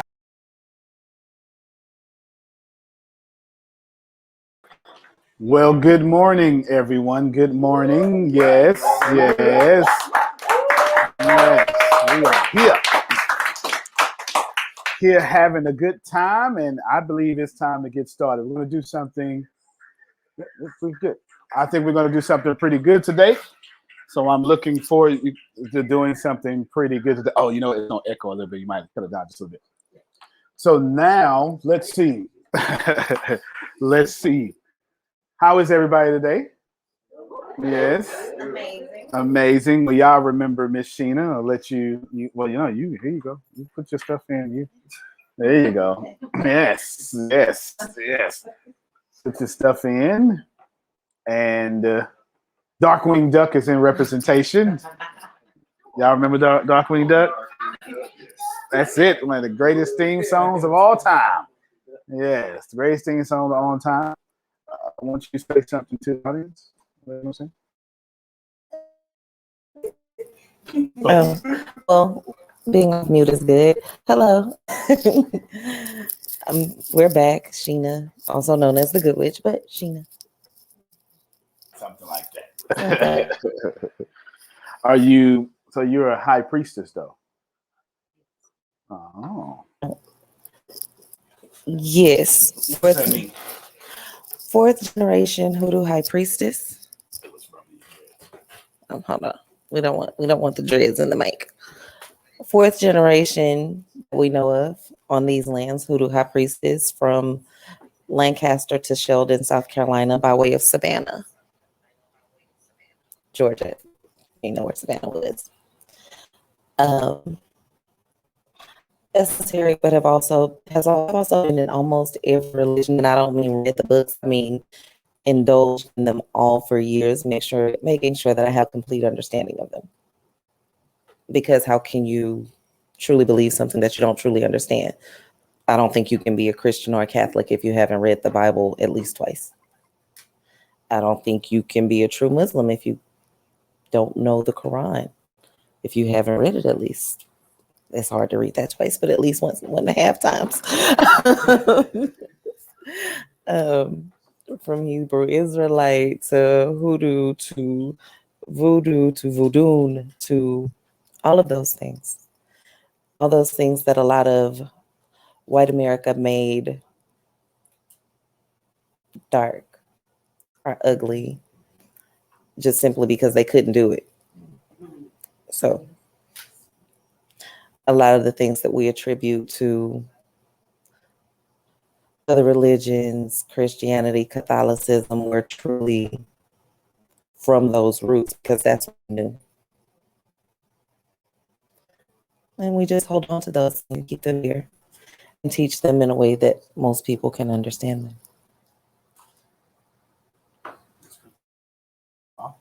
Well, that makes good sense. So one more time, y'all make some noise and we'll get started in this joint, please. Thank you so much. Well, camera lady, let's roll. Roll. I'll finally be professional and put on my jackets.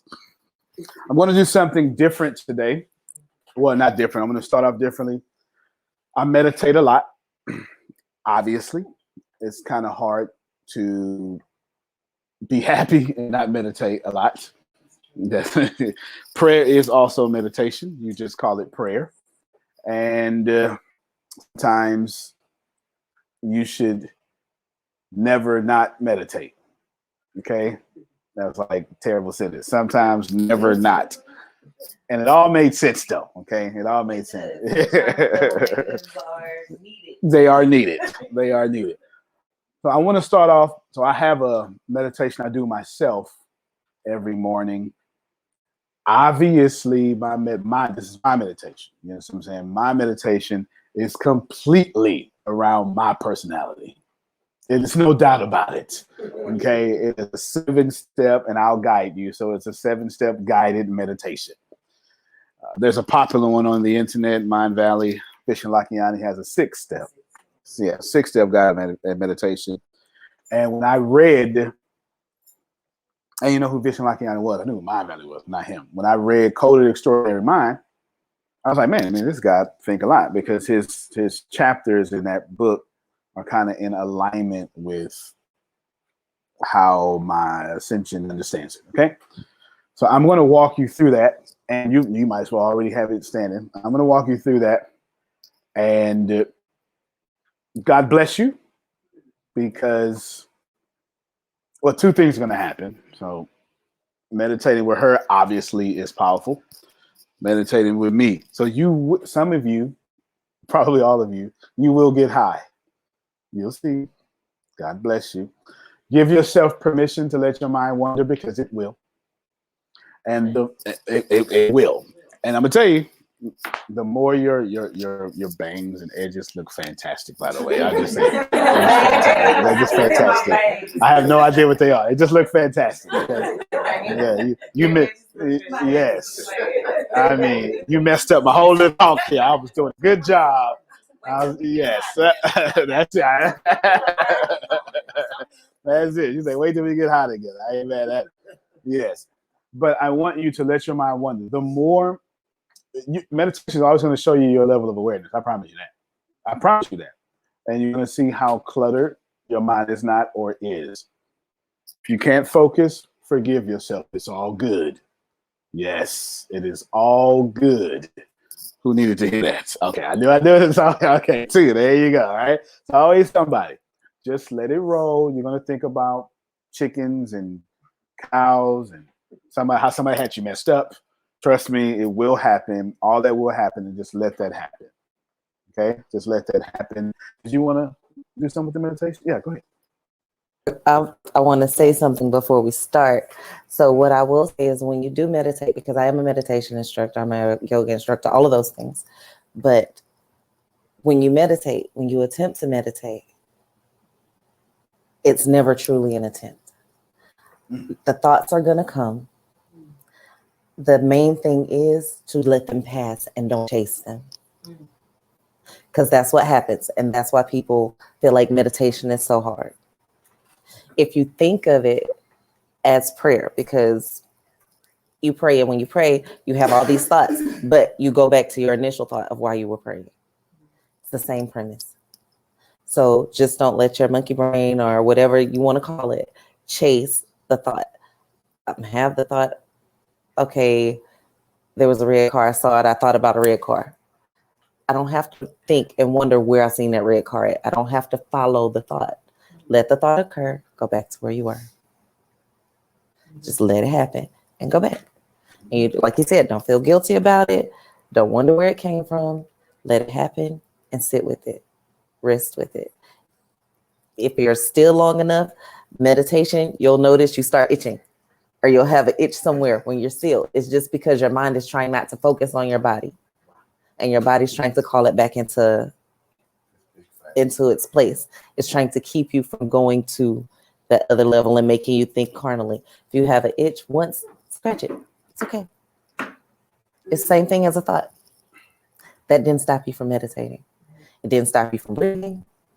It doesn't stop you from meditating. Meditation is simply breathing. Breathing with purpose, breathing with intention. Breathing is actually your first sense. Before you get vision, before you get hearing, before you get taste, touch, smell, you breathe. All meditation is breathing. Your first sense is easy to do. You can't help but do it. So you're going to breathe while you meditate. You're going to not stress about it, because the stress is where the itch comes from. The intense focus is where that need to move or wiggle comes from.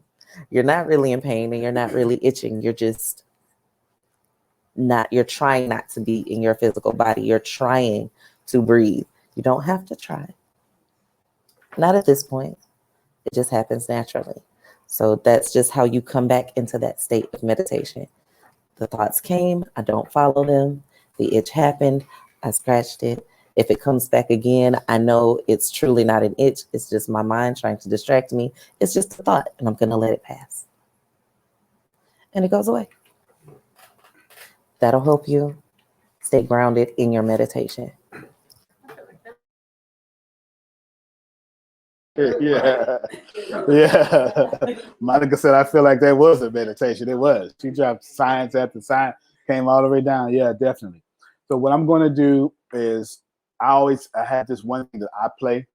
It reminds me of something important to me. And so I'll play that, and the audience camera will pick me up. Tempest is on the 1s and 2s, by the way. Yes. Yes.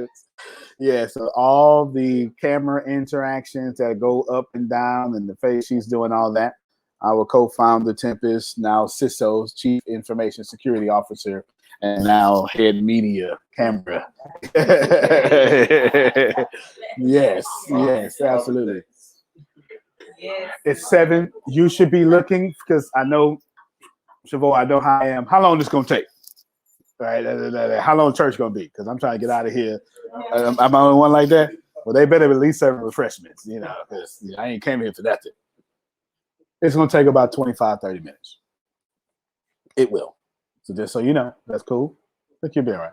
All right, you'll be all right. But I wanted to do it, and then right after I'm done, she's going to take over with the first thingy.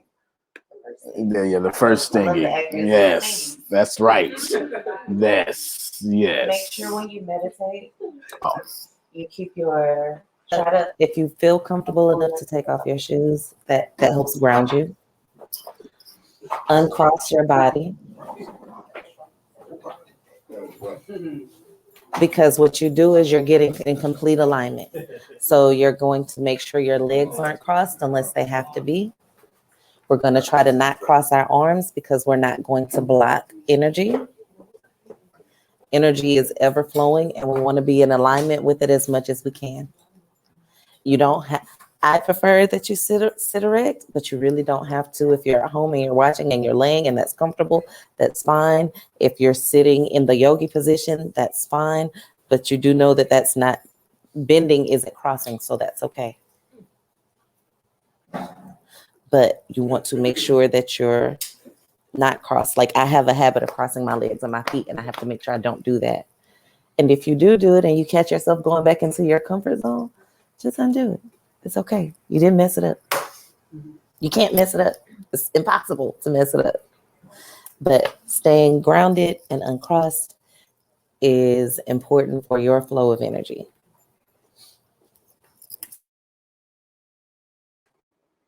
That's a smart lady. Yes. Can we just clap? Because she's just on this. Yeah, I removed one of them so I can stop confusing myself. Now, well, I guess let's get started. Let's get started. So we're going to do something cool, and I'll be quiet here.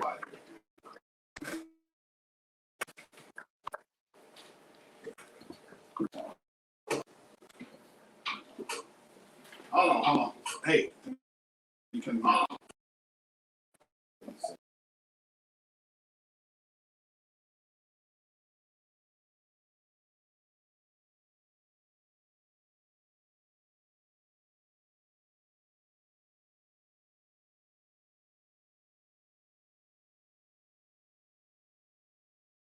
Boom. All right, she got me here. I did not account for that my speaker was going to play this audio plus the music I wanted to play.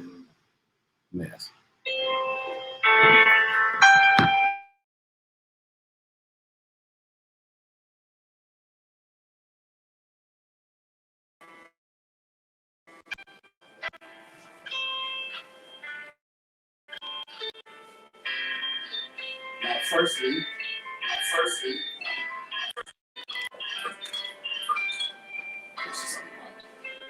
Firstly, just let your mind wander. Do whatever you want to do. Doesn't matter. That's how I start.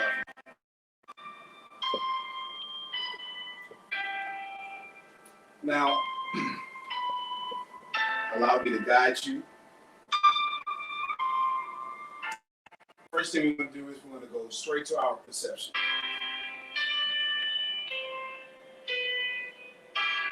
Our perception is the first battle that we have to face. It is the most beautiful thing to ever happen to us. And we often operate on the shadow side of our perception. Without your perception, how could you experience?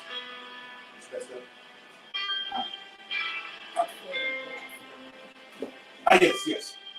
Without you can any circumstances be God or experience anything human. Without your perception, how you see your children? How can you love your spouse? Without your perception, every single thing on the planet would be the same. So how would you know you're beautiful if everyone else was beautiful? How would you know you're 5'7" if the entire world was perceived? Your perception allows you to love your significant other.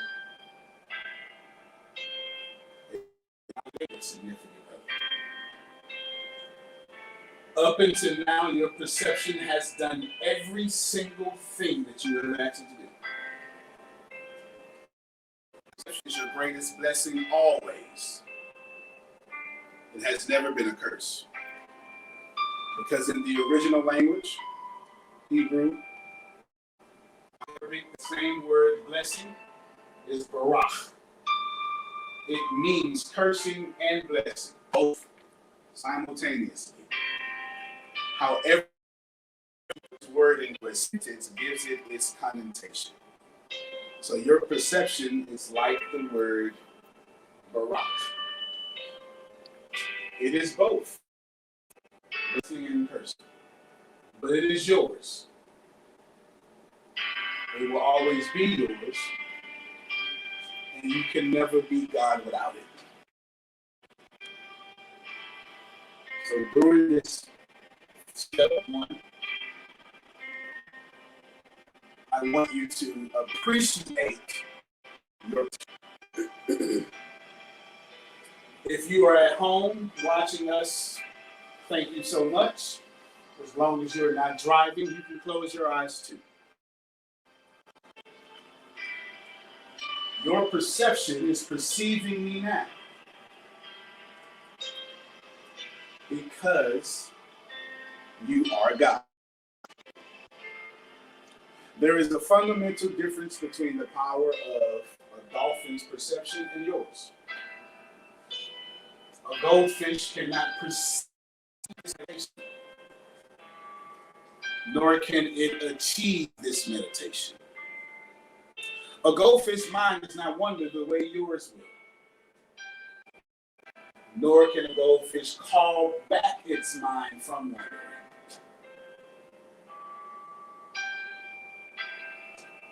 So in this part of the meditation, that you ask yourself to forgive your perception.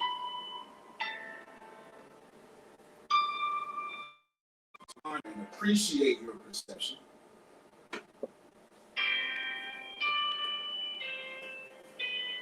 Because you are your perception.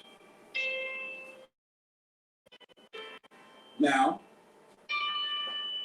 the last part as we journey to step 2 is you need to own that the only person in your life that controls your perception is you.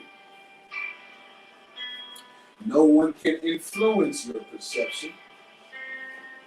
And you are now with people who have influenced your perception. So take a moment and visualize these people. if they have influenced your in a negative manner, if they have influenced your perception in a positive manner, release them.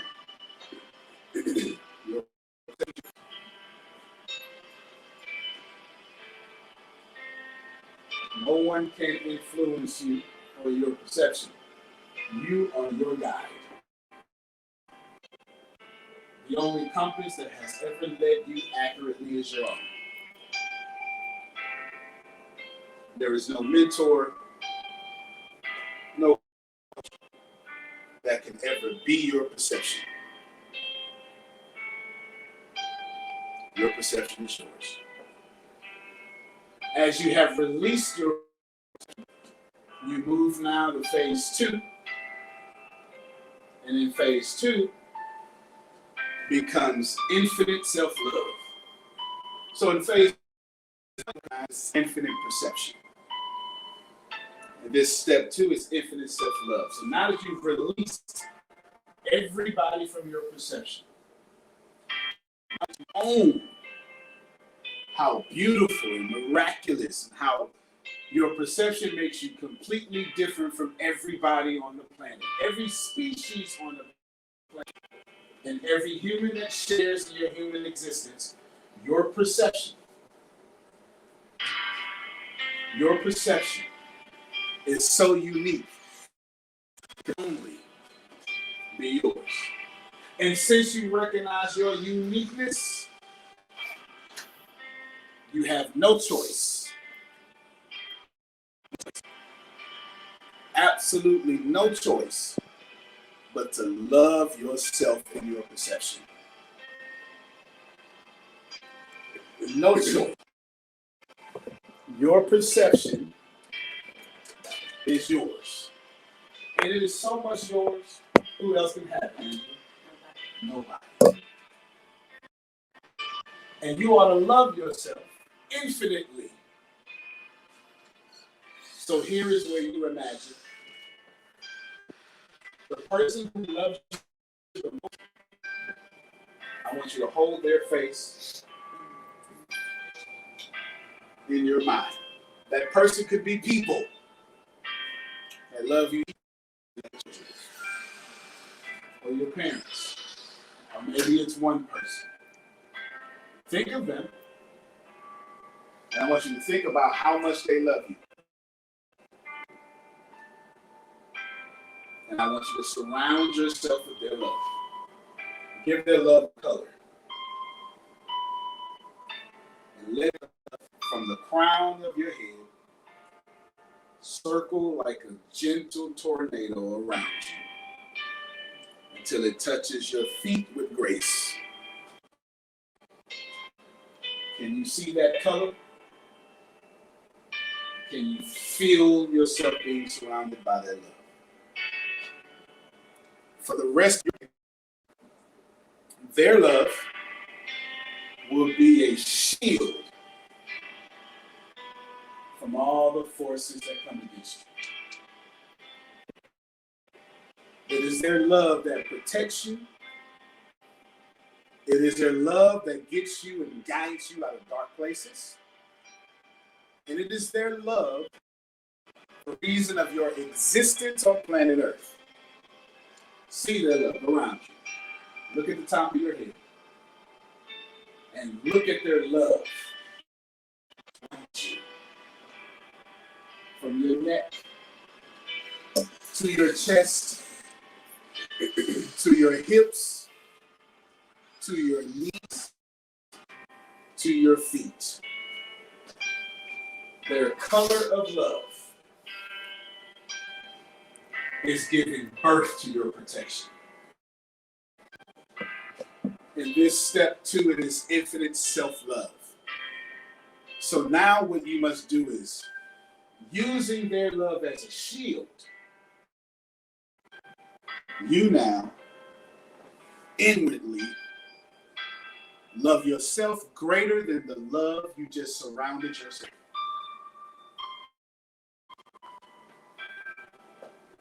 Right now, all the spaces that their love has what's left in between, you feel your self-love. And together, their love and your love surround. You are bulletproof. You are word-proof. Nothing you could possibly get in your way. Now, understand that source, guiding, creating, and loving all. And understand equally that you are not just attached to source, but the same substance source is you are. Therefore, there is no difference between source and you. We have two layers of love around us. Layer number one, the most important person or people in your life who love you the most, they are heaven. The color you chose, gentle, tornado vortex of love surrounding you. With vortex is your self-love with its own color, inner circling that vortex of their, but the love inside their love is greater than their love could ever be. So right now you are surrounded with their love, empowered by your love, which is greater than their love could ever be. So in infinite self-love, the great infinite source that is source. In your mind, admit right now that you are source. Not what your church told you. Not what your mom told you, what your parents told you, what your teachers told you. The very thing that you call every great teacher, every bad teacher.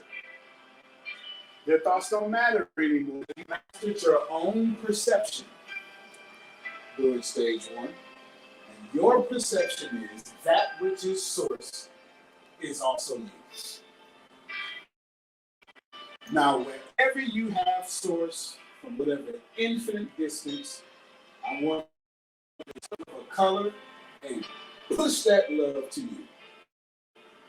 That love needs to be greater than the other two loves. Because there is no difference between source or self. And source's love for you should be your inner vortex surrounding you, because there was never a difference in the first place.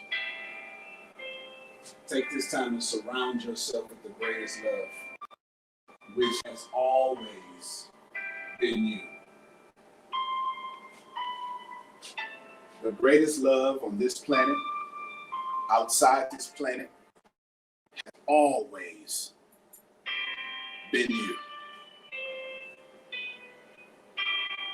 The most powerful force on this planet has always been you. The most powerful form of forgiveness in this realm and the next has always been you.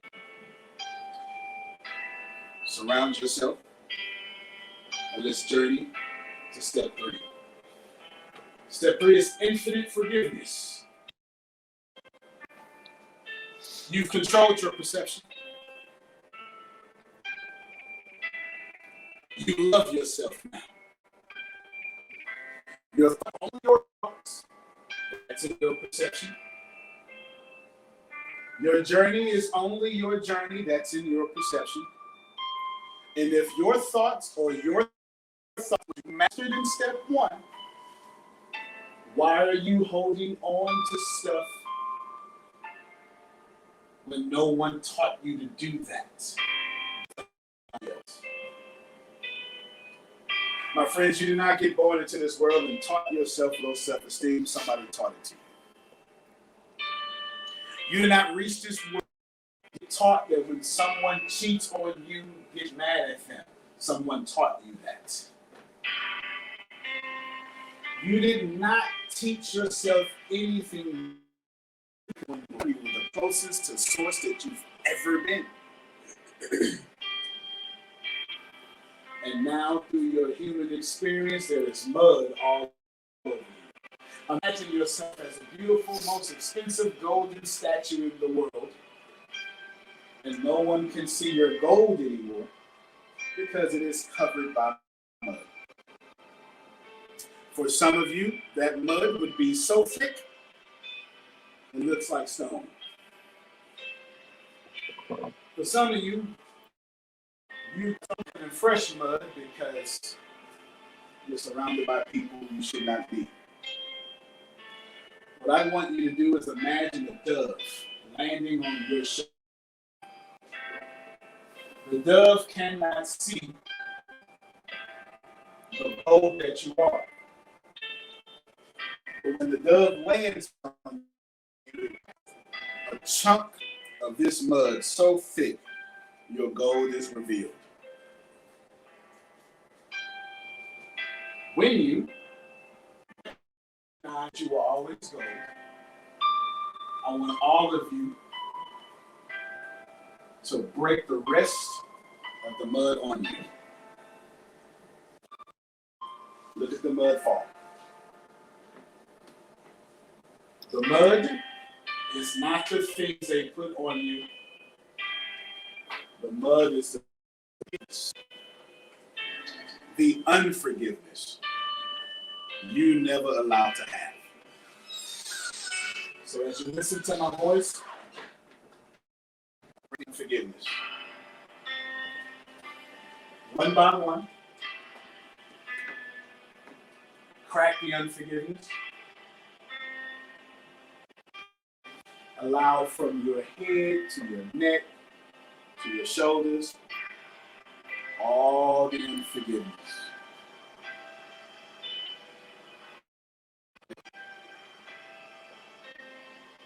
Allow it to fall from you. Allow the very person who hurts you the most right now to fall. Allow the argument you had last night to fall from you. My friends, it takes no things fall from you. You do not need a degree to let things fall from you. Your first name doesn't need reverend.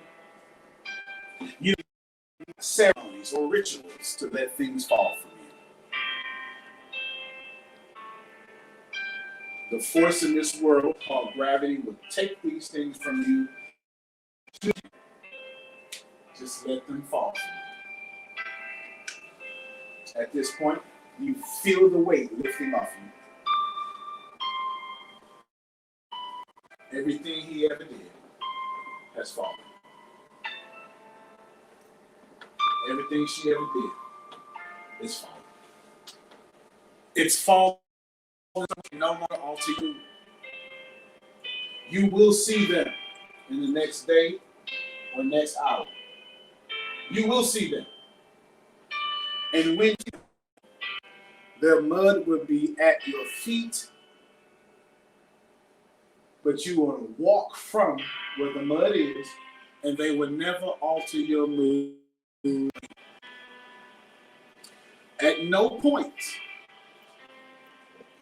can they make your armpit sweat. At no point you sadness, because they're not on you anymore. Can you see it?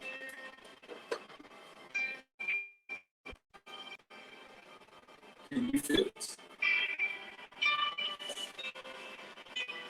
Can you see how your perception makes you keep blood on you that didn't out?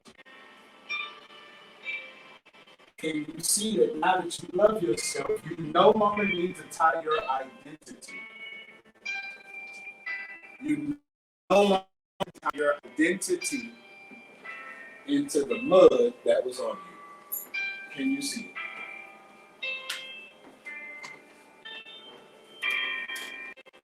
At this point in the meditation, you should imagine, feel, and own how good you feel.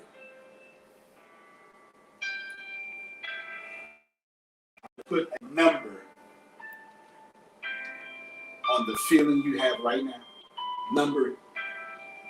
The number can be big, the number can be small, the number can be in a different language, but it's your number you will remember forever.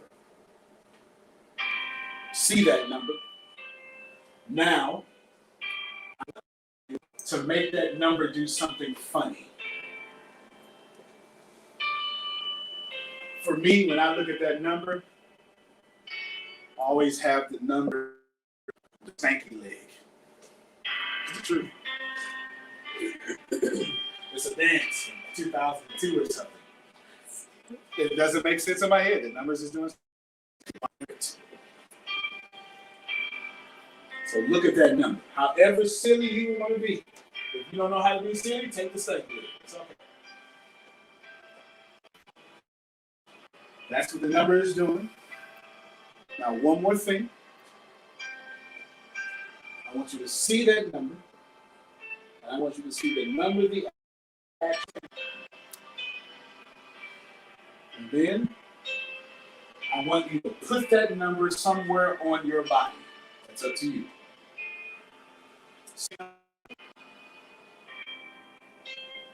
See the action the number is doing. And put that number on your body. Now, when you put the number on your body, it has the same action. Look at that number being silly on your body. Allow that to be seared in your head. The next time you're around this person or these people, the next time the forces of this world force you to forget that you are God, the feeling you have right now will get you out of it. And you're going to hold that feeling. And every time, remember what it feels like. Every single time you look at that number on your body, go back to this feeling. This is how, in the middle of hell, this is a feeling world. Nothing more. The very planet Earth was vibration. So feel the vibration. Your number was the vibrational frequency. So if you put 10, that's the vibrational frequency of that feeling. And you put it on a location of your body so you can never forget where it is. And so it goes your short-term memory all the way to your long-term memory. And the next time you see this person and they do those things, that they only people can do it. They no longer have power over you because that number is your vibratory frequency. That's step 3. Now we move to step 4. Step 4 is infinite awareness. You've controlled your perception. You have controlled your self-love. You have now mastered forgiveness. The next step in your ascension is to become completely aware of all the energy around you. Everything you call good has its place. Everything you call bad has its place.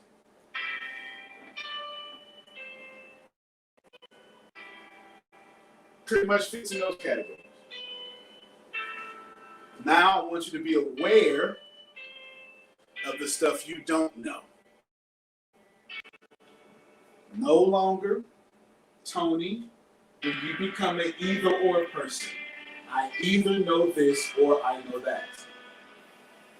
And move to both ends. You move until you both know everything around you, and you both do not. Because there is power in this world you have not tapped into. And in stage 4, this is where you decide to tap into. You have not learned everything. Your culture didn't teach you everything.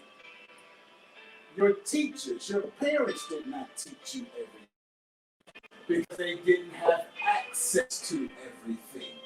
But you do. Because they didn't remember they were source. So they did not remember that the same substance God is, you are. You have access to what your culture, your religion,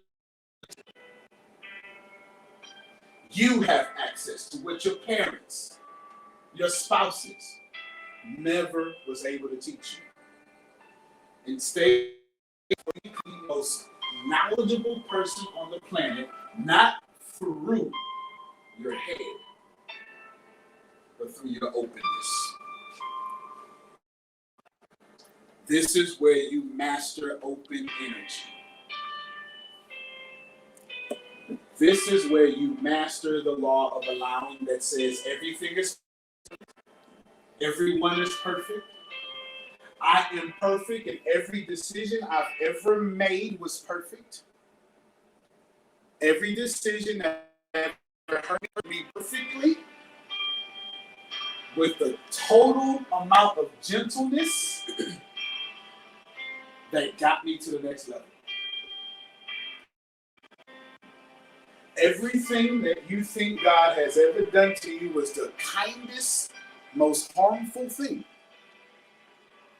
to get you to the next level. And if you're honest with yourself, you've had worse. So in stage 4, this is where you're no longer a perfectionist. You don't need to be. This is where you no longer suffer from criticism. You don't need to. This is where you no longer need to be the smartest person or the most powerful person in the room. You don't need to be. This is where you remember core you and also admit core you can change at any moment. Because core you should be source you.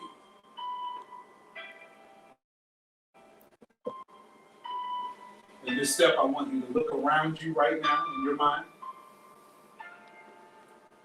And I want you to see everything you do not know.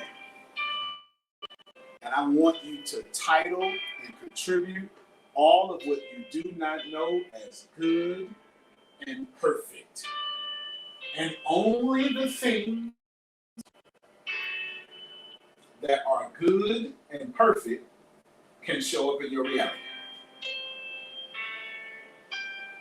Only the things that are good and perfect can show up in your reality. Now in phase 4, you just admitted everything you don't know is good and perfect. So let's switch now to everything to the other side. Everything you do know, everything you do see, it too is good and perfect.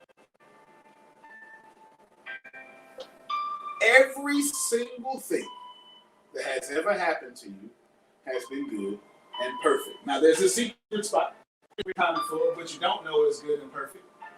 What you do know is good and perfect. But in phase 4, we are infinitely aware of the fact that us from phase 1, 2, 3, it followed us. It snuck in, it's all good. Right now, those things that followed you, they too are good and perfect. and they can now be released back to their good and perfect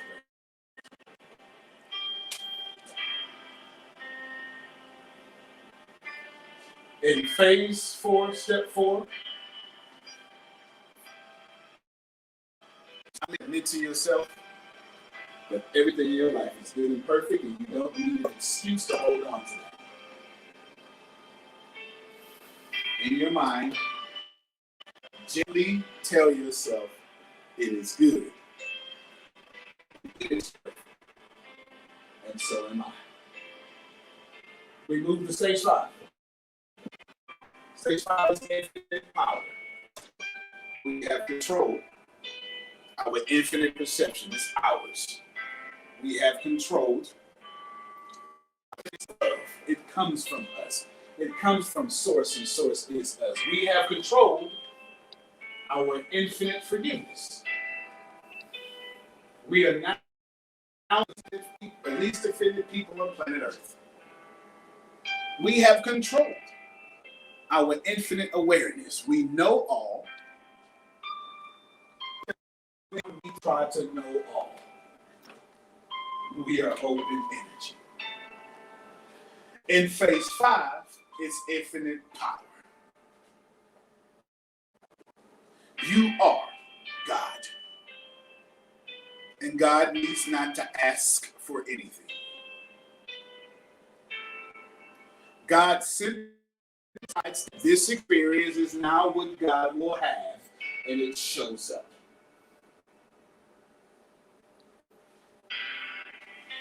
In phase 5, you are infinitely powerful. And infinite power needs not to ask. In phase 5, you adjust your prayer life. There is no need to pray for things anymore. Should you want something, you would be grateful that you now have the power to experience it. Can you feel yourself adjusting your prayer? Because God does not pray for things God does not have. God prays. And in gratitude, it says, I experience that which I want now.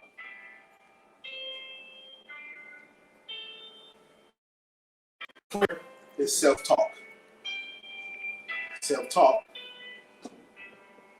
is what you have in this world. Everything in this world is who you are, not what you want. And every part of your self-talk is who you are, not what you want. You fixed who you are with your perception. You remembered who you are with your perception. You remembered who you are with your self-love, because there's nothing to fix. God does not fix God's self. God remembers, I am God. You remember through forgiving who you are. You remember through awareness who you are. And now it's time to remember your power. You will not receive a message that throws you off balance out your character, because God is too powerful for the things that come against God. God is not struggling, nor does God have debt that God cannot pay. Not spiritually, economically, and not financially. If you have money problems right now, you no longer have these problems. And this is where God, which is you, can call forth in existence the money that you not desire, but expect to show up in your existence, your experience right now. Go ahead, call forth everything you desire. through expectation. It's yours anyway. I hold from God's self. In infinite power, you to be weak. You came to be grace. And if grace must be weak to have harmony in a situation, if grace must be strong to have harmony in a situation, so be it. Grace will show up when you have no, and grace will show up when you're full of faith. Grace will heal your disease as your body is a self-healing organism. Grace will allow you to get rid of those stubborn 10 pounds. And grace will put as much money, as much abundance, as much prosperity in every area of your life.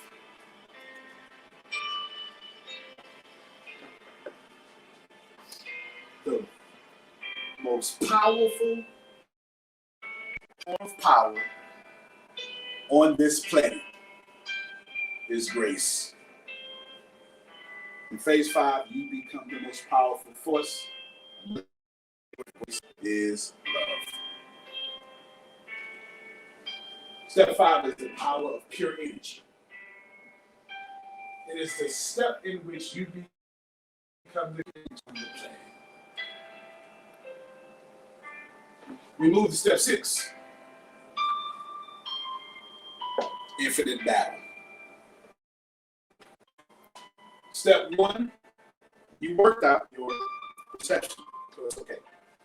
Step 2, you worked out your self-love. Step 3, you worked out infinite perception, infinite self-love, infinite forgiveness, infinite awareness, and you're now infinitely powerful. And now you are ready to fight the greatest battle you ever have faced.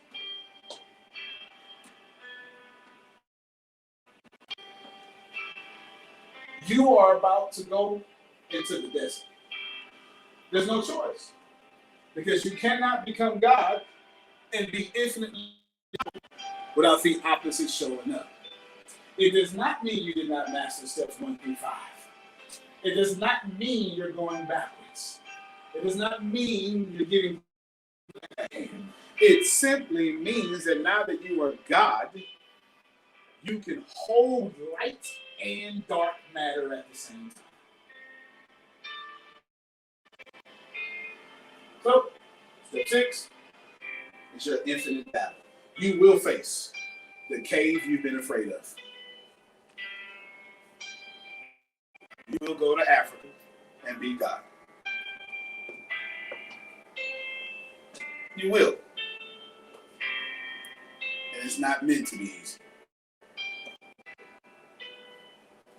In this step, you admit to yourself that you are so strong that whatever you face, it should break you. But with grace, with mastered perception, mastered self-love, with mastered forgiveness, with mastered power, it has no effect on you. You never jumped out of carriage.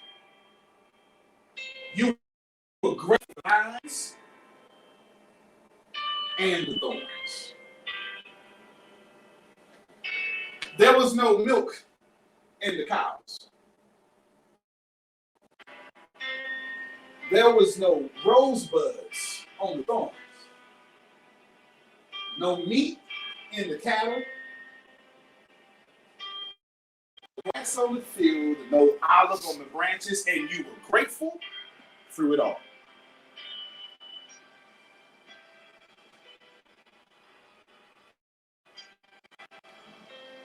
Your next to last level of ascension is to face that hardest battle. But the wonderful thing about phase 6 is when you finish, you never have to go through it again. You don't have 15 of the greatest battles of your life. You just got one. It's just one.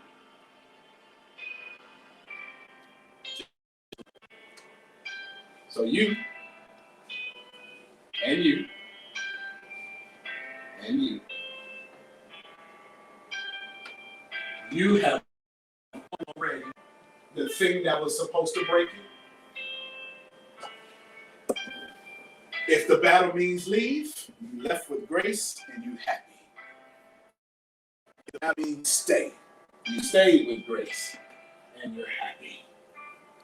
If the battle means you have to do what you've never done before and get the resources you've never been able to, you did that easily and you stayed happy. Step 6, you remember, because you've already won the greatest battle of your life you're in now or will be, and you have already beat it. We move to step 7, which is infinite ascension. Step 1 was infinite perception. Step 1 is when you said everything is my fault and I love it. And nobody controls my perception but me, not good or bad. Anyone good to my perception is because I allow them to be my perception, not because I look up to them to the point where I don't control my own perception. And step 2 has been all about self-love. And you've been from love. Your heart is as soft as a tomato, but your skin is as hard as Teflon. Take bullets because of the self-love. But you heal wounds. Step 3, all that stuff on you is off you. God don't have stuff on God. Step 4, God knows all. And when God has not experienced yet, God says, I want this in my experience right now. Step 5, you are that everything you call forth now is yours. And you need not to even use the word need, because God needs nothing. Step 6, the battle that was supposed to take God out. God wanted like God. Last thing for the next few minutes is God doesn't stop expanding. Your expansion should be infinite. Your ascension should be daily. Last month it was said that I change with every breath. With every breath. Ascension is expansion. And you're expanding through it all. So, as we end, you are source untouched. Not through the roof. Not nobody. I'm a fucking wake up pure God. 1,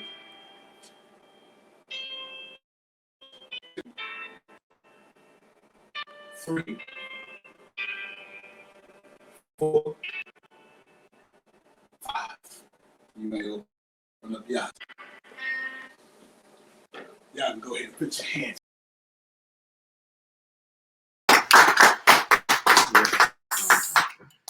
I think, actually, you know what? Let's put you up. Because somebody want to get some feedback. I will let you handle all of that. Yes.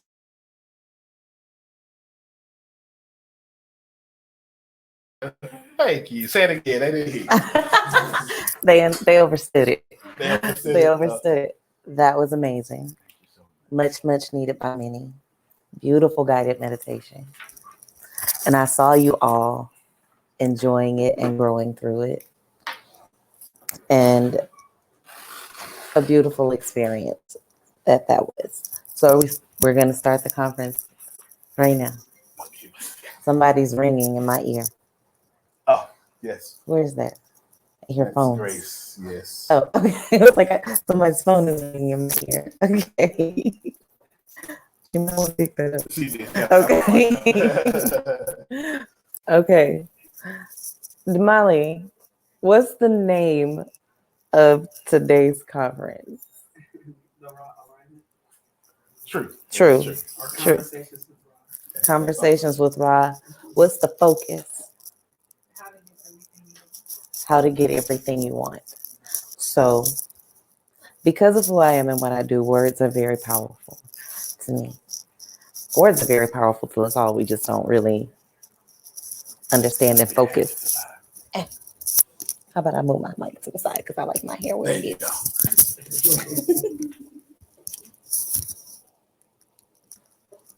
Is that better? Yep. Okay.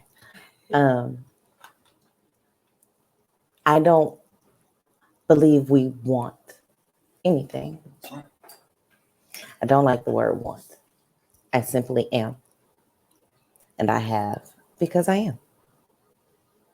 I don't have to want. I'm going to start it off with a story. I'm going to say it's an African proverb, but honestly, I heard it in Haiti. But all things, come from the original places. So there was a man who was wandering, let's just say, through a jungle, through a forest. And he was just wandering. He had a really bad day. You know how people go take a walk. I got up with my wife. I lost my job. My son's in jail. My daughter is sick. I can't find a stupid dog. And the cat peed on the couch. Just a horrible day. It is, right? And cat pee takes a lot to get out. But anyway, but he's walking through this let's say rainforest, because I like rainforest. He's walking through the rainforest and he accidentally walked into paradise. Just by accident. Didn't know he walked into paradise. But he did. So he realized, I'll tell you when he realized he walked into paradise. He was thinking, God, I'm tired. I want to turn around and go home. But you know what? Home sucks right now. I think I just want to take a nap. So there appeared this like bed of really soft, plush flowers and greenery. No ants, no bugs, no insects, just perfection, perfect temperature, mist, his perfect sleeping conditions. And even the flowers went up at a level to where they formed a pillow. So he laid down, he took a nap. It just appeared there because it wasn't there before he thought that he wanted it. So it appeared there. He slept for about 4 or 5 hours, woke up extremely well rested, still bright outside, perfectly beautiful. And he thought, oh, I wish I had this particular food. And he thought of Italian food and he was like, oh, Chinese food sounds good. And ooh, this particular Ethiopian dish sounds great. And all of a sudden, all of those things, all of those dishes, the desserts, everything appeared just on the side of this flower bed that he took a nap on. All of it was just there in perfect condition, presented well, just the way he imagined it in his head. So he was like, okay, let me see if this is really what's happening what's happening. If I think this is happening, if this is really happening. I think I want a Heineken. Just because why not? Right. I want a Heineken. Heinekens aren't in the rainforest. the Chinese food is in the rainforest, but it was there that day. 6-pack appeared. He wanted water. The best water appeared, sparkling in a container, everything. Just by the simple thought. And he was drinking, so he didn't ask questions. He was just drinking and eating and enjoying these things that are appearing as he thinks of them. He was thinking, okay, so let me see how far I can push this. He thought of an old girlfriend. He's married. He thought of an old girlfriend. Old girlfriend appeared. Well, he thought of this outfit that he had seen in a magazine and a book. All of a sudden, he was dressed in it. And he thought, something is wrong with this place. So he thought, okay, there must be some sort of evil spirit here that's going to take everything I want and turn it against me. The food made him sick. The water had parasites in it. Wow. The Heinekens were hot. The bed of flowers that was once perfect that he slept in all of a sudden had things that he had gave him allergies. He was like, okay, there must be a demon here that's going to torture me. Demon showed up, tortured him. It's like, okay, I got to get out of here before this kills me. He was almost dead and got kicked out of paradise. Wow. Back to wandering off to his horrible day that he left. Wow. Having almost ruined everything in his life. Girlfriend showed up. Food made him sick. Water made him sick. Beer was hot. I got allergic reactions. I got boils and I'm all itchy now. So he got everything he thought about. He got everything he wanted. Even the bad things. He didn't realize that's what he wanted. But when you get everything you want, you have to be sure that you know who you are and you have a plan for what you want. Because you will manifest everything, not just the things you intend to.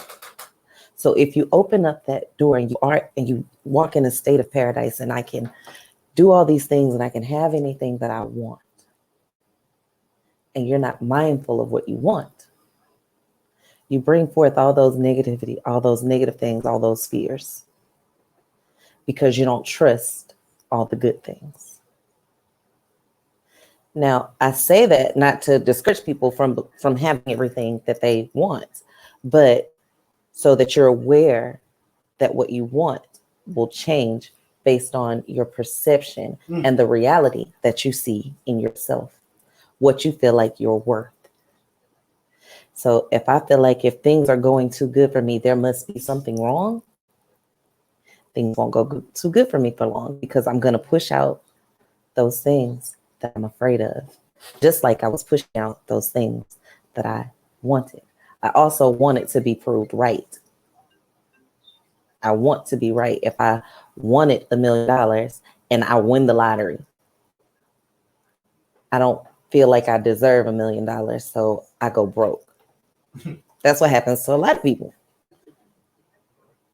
They get everything they want and then they lose it all because subconsciously they don't feel like they deserve it. Or I won the lottery, so I didn't really earn it, so I don't really deserve it. And I got this big old beautiful house that I thought that I wanted, but this doesn't suit my lifestyle. I don't feel like this isn't me. This isn't the real me. I'm not being true to myself right now. Well, okay, go back to how you were, because that's what you wanted.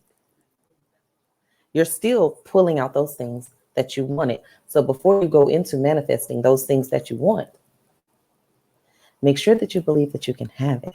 Like truly believe, not just verbalize it. Know how to put those thoughts to rest because those thoughts will come and you have to understand, okay, well, Why can't there be an angel here that blesses me instead of a demon that curses me?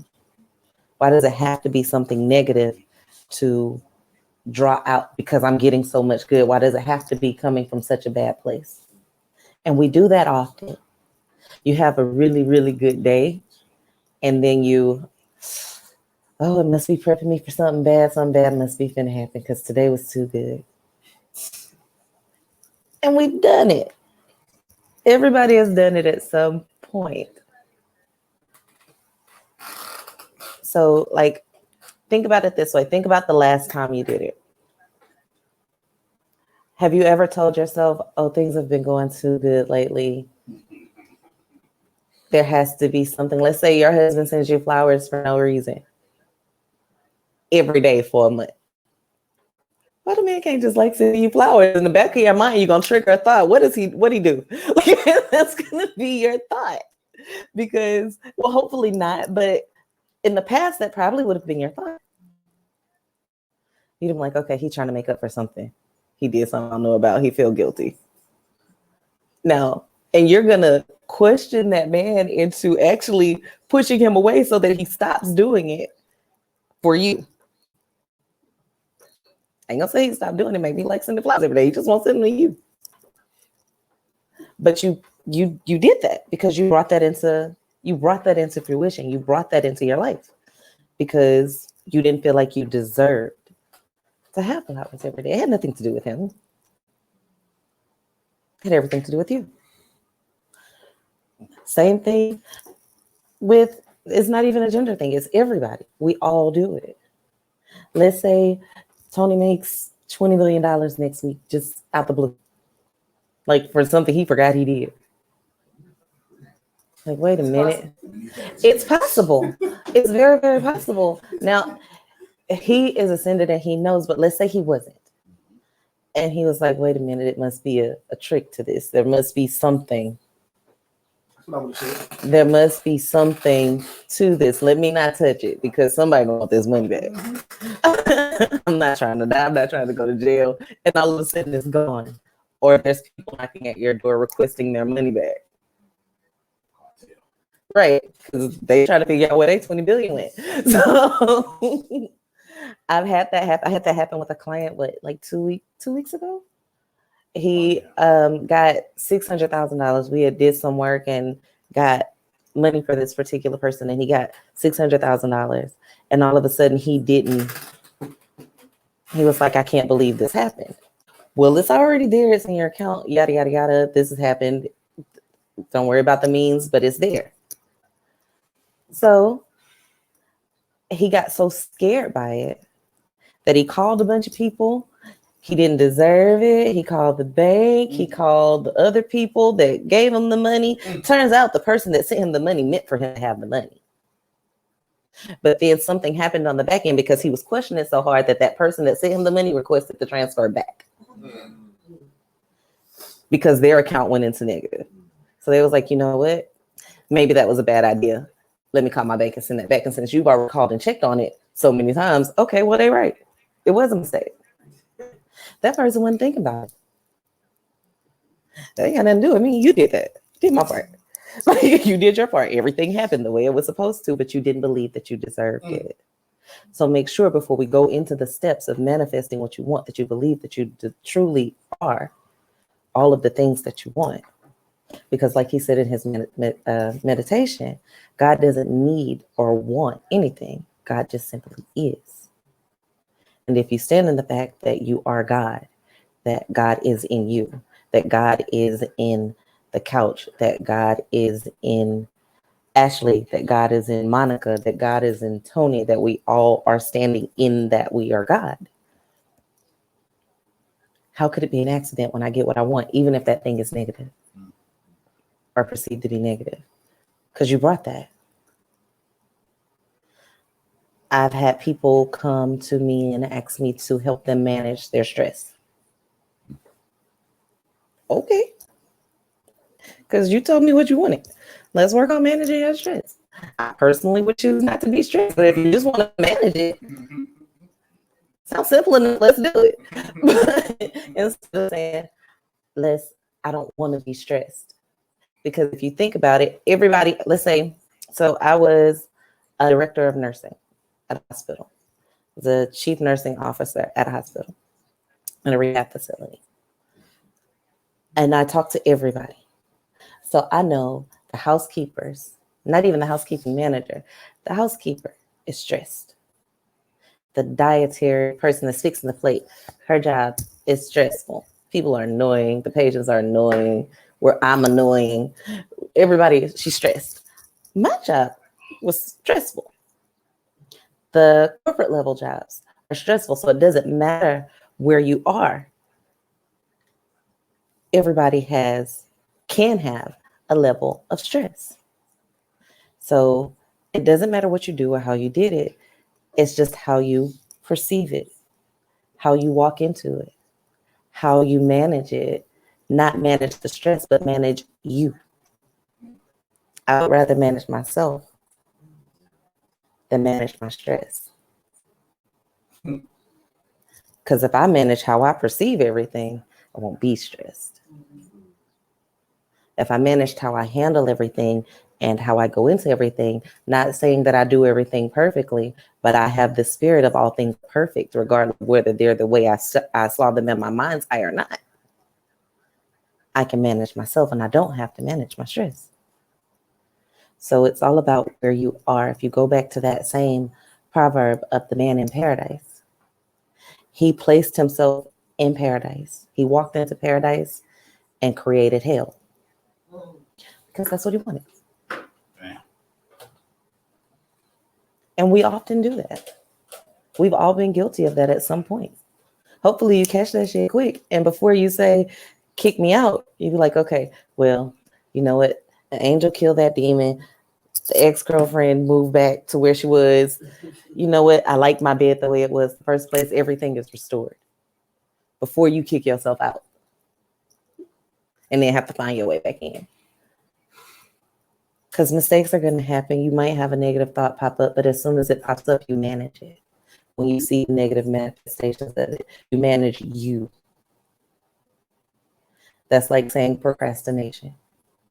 Procrastination isn't laziness. Procrastination is an internal issue. It's because you don't believe that you deserve the thing that you are supposed to be doing. I don't deserve the result of the thing that I'm saying that I want. So I'm gonna wait on it. That's the essence of procrastination. It's deeper than that, but that's the essence of it. It's not that you're lazy. It's not that you don't have the time. It's not that you're too busy. It's,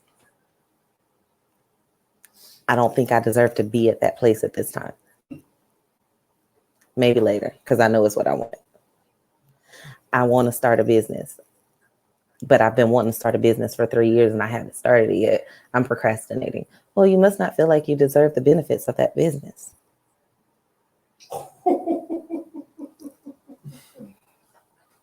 So you're getting what you want. You're not getting the benefits of the business because that's not what you want. That's why you didn't start it. So before he teaches you or we teach you how to get everything you want, make sure you're aware of what you want and adjust it to be on the positive side of what you want. Make sure you adjust your mindset, your internal self, to be worthy, to feel enough to carry the weight of what you want. Because I could say, I want a $1 million house, right? But I don't feel, let's say you don't feel like you're enough to feel it. I feel like if you feel like the house is bigger than you, bigger than your energy, bigger than your friends, bigger than your family, bigger than your furniture, bigger than, your lifestyle, bigger than you choose to be, then you don't truly, and I don't want to leave that stuff behind because I want to stay in the essence that I'm in. I want to stay in the place that I'm in. I just want to do it there, but we don't fit there. So let me make a choice. Who asked you to? You didn't have to. You chose to. because that's what you feel like you earned. That's what you feel like you deserve. That's what you feel like you're enough for. My business won't grow past the $300,000 a year mark. And I've been wanting to get to the $3 million a year mark. And it's been, let's say it's been 6 years and I've been making $300,000 a year. And for some people, that's great. And I'm doing way better than anybody in my family. And I'm doing better than all my friends. Okay, I must be enough. You gave yourself that. So you got what you want, even though you're saying you want to be at the $3 million mark. You're afraid to go there because what you want is to keep everything that you have. And what we said last month, you have to let some stuff, you're going to have to let things go in order to pick something new up. I can't talk on this iPhone and this, and in this hand and hold another iPhone and talk on it in this hand at the same time. When it upgrades, I got to get in this one back so I can get a new one. Or at least put it in a drawer somewhere. I got to put it down. I can't talk on them both in the same hand at the same time. So when you try to do that with your love life, when you try to do that with your children, when you try to, and we put those things on our kids. I want my son to be an all-A student and an athlete and all of these things that I'm projecting onto him because that's what I truly wanted for myself, but now I want it for them because I didn't do it.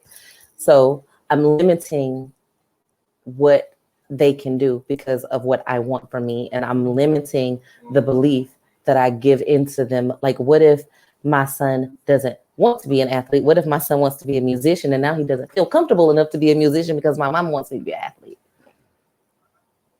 He would have been $1 million musician. Now he a free athlete. Because I limited him. Because that's what I wanted. Because that's what I wanted. So we want to be careful with. Now, as he grows up and he becomes his own, he might change his mind and step into his own. But at this point, I stunted his growth because I projected what I want. Not to say that he can't grow without me, because if he's smart, he will.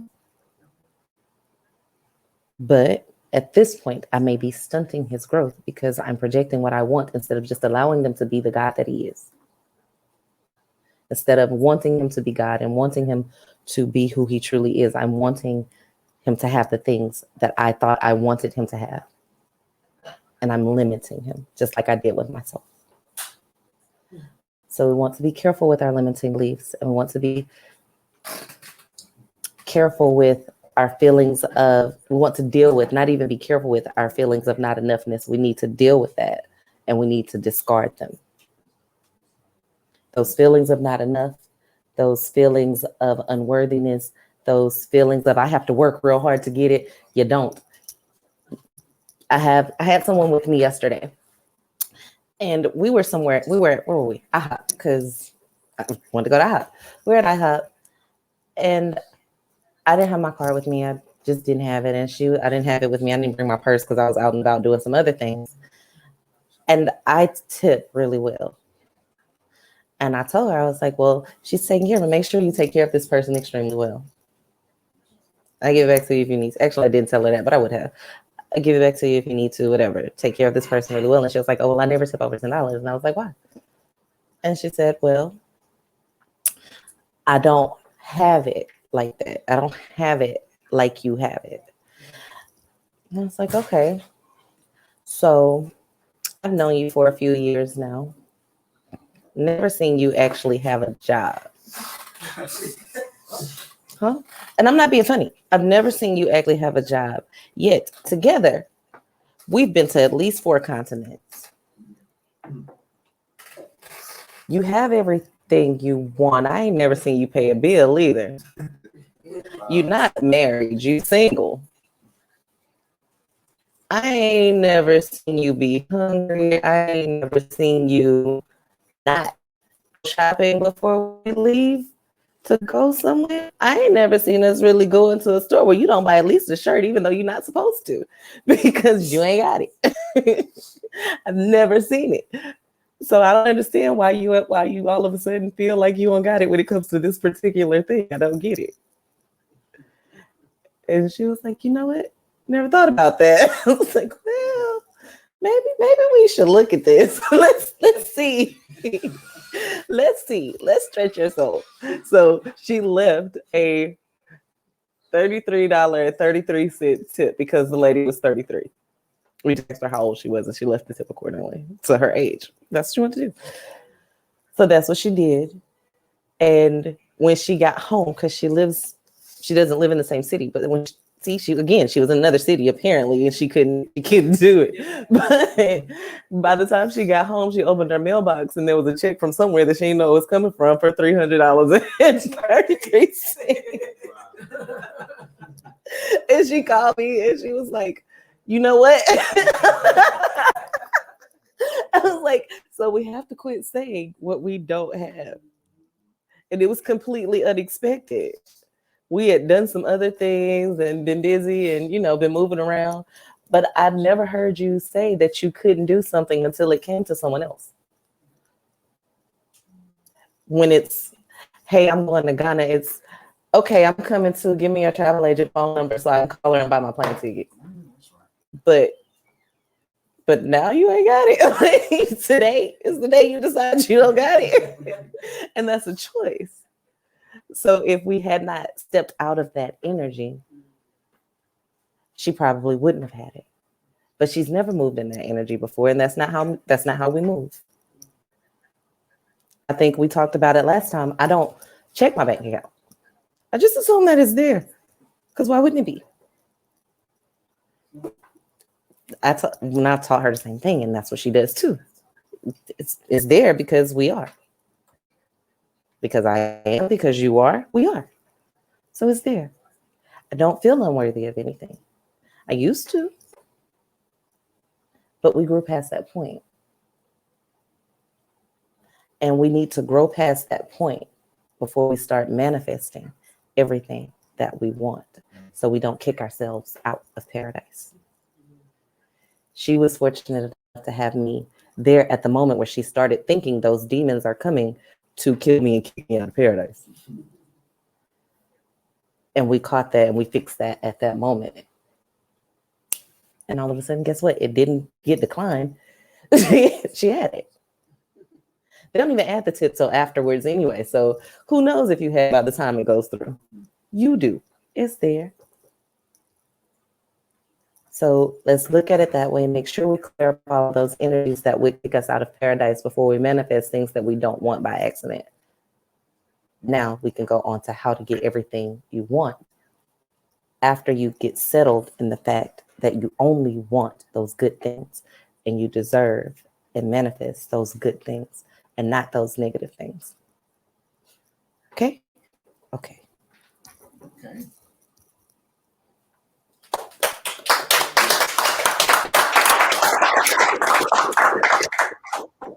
So I'm not going behind that. Did y'all want to say something or talk about how you felt in the meditation or something? That'll be a good split of what's happening. And as a matter of fact, I want to see. So the broadcast is blurry because the Wi-Fi wants to trip up and act today. So you all are doing such a great job. Thank you so much. Thank you so much for being here. And I started to end it, but I was like, whatever, everything's perfect. Be okay. But y'all still here, so we good. We're good. People are talking in the chat. That's tyranny. That's tyranny. Yes. Reniko. Yeah, I forgot how she came up with it. I forget what she said. I forget what she said. Forget what she said. Yes.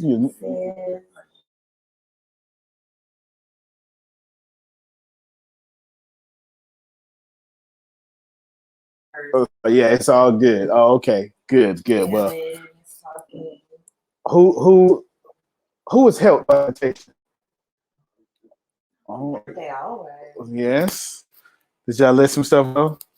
I do that every morning because I'm crazy. It is completely to my personality. Like I said, that is exactly who I am. There's no doubt about it. There's no doubt about it. Who was helped by what she just said? Yes.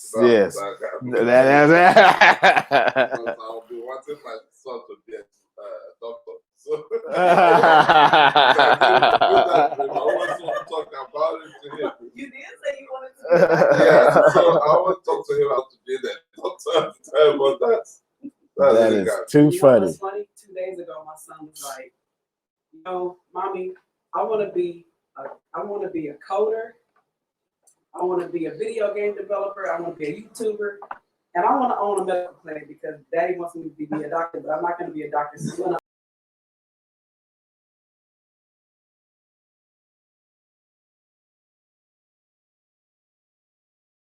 like, wow, okay, I might be well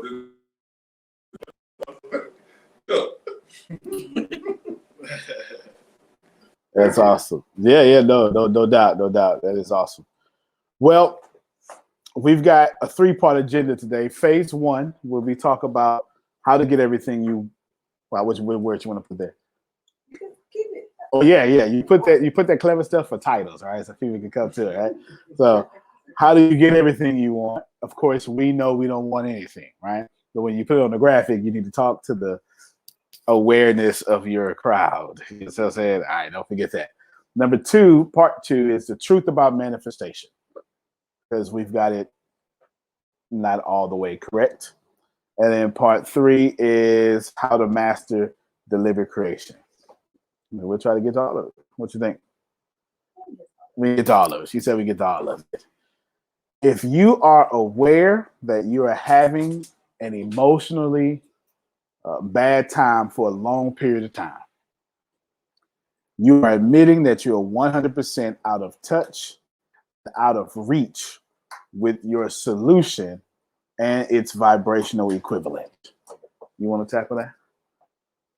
If you are having a bad time for an extended period of time, days, months, years, you are admitting and you are out of touch with the solution and out of touch with the vibrational equivalent of that solution.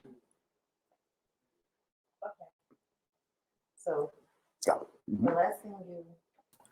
last thing you said was you're out of touch with the vibrational equivalent of that solution, right?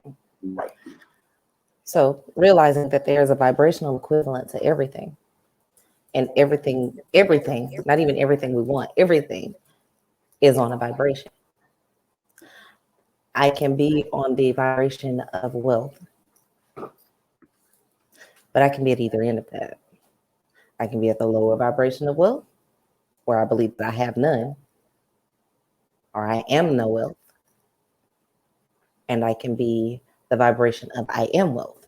There's the vibration of I am wealth and the vibration of I am not wealth. Either way, I am. So I think it's easy to change your vibration. And it actually is. All you have to do is realize that you're on one.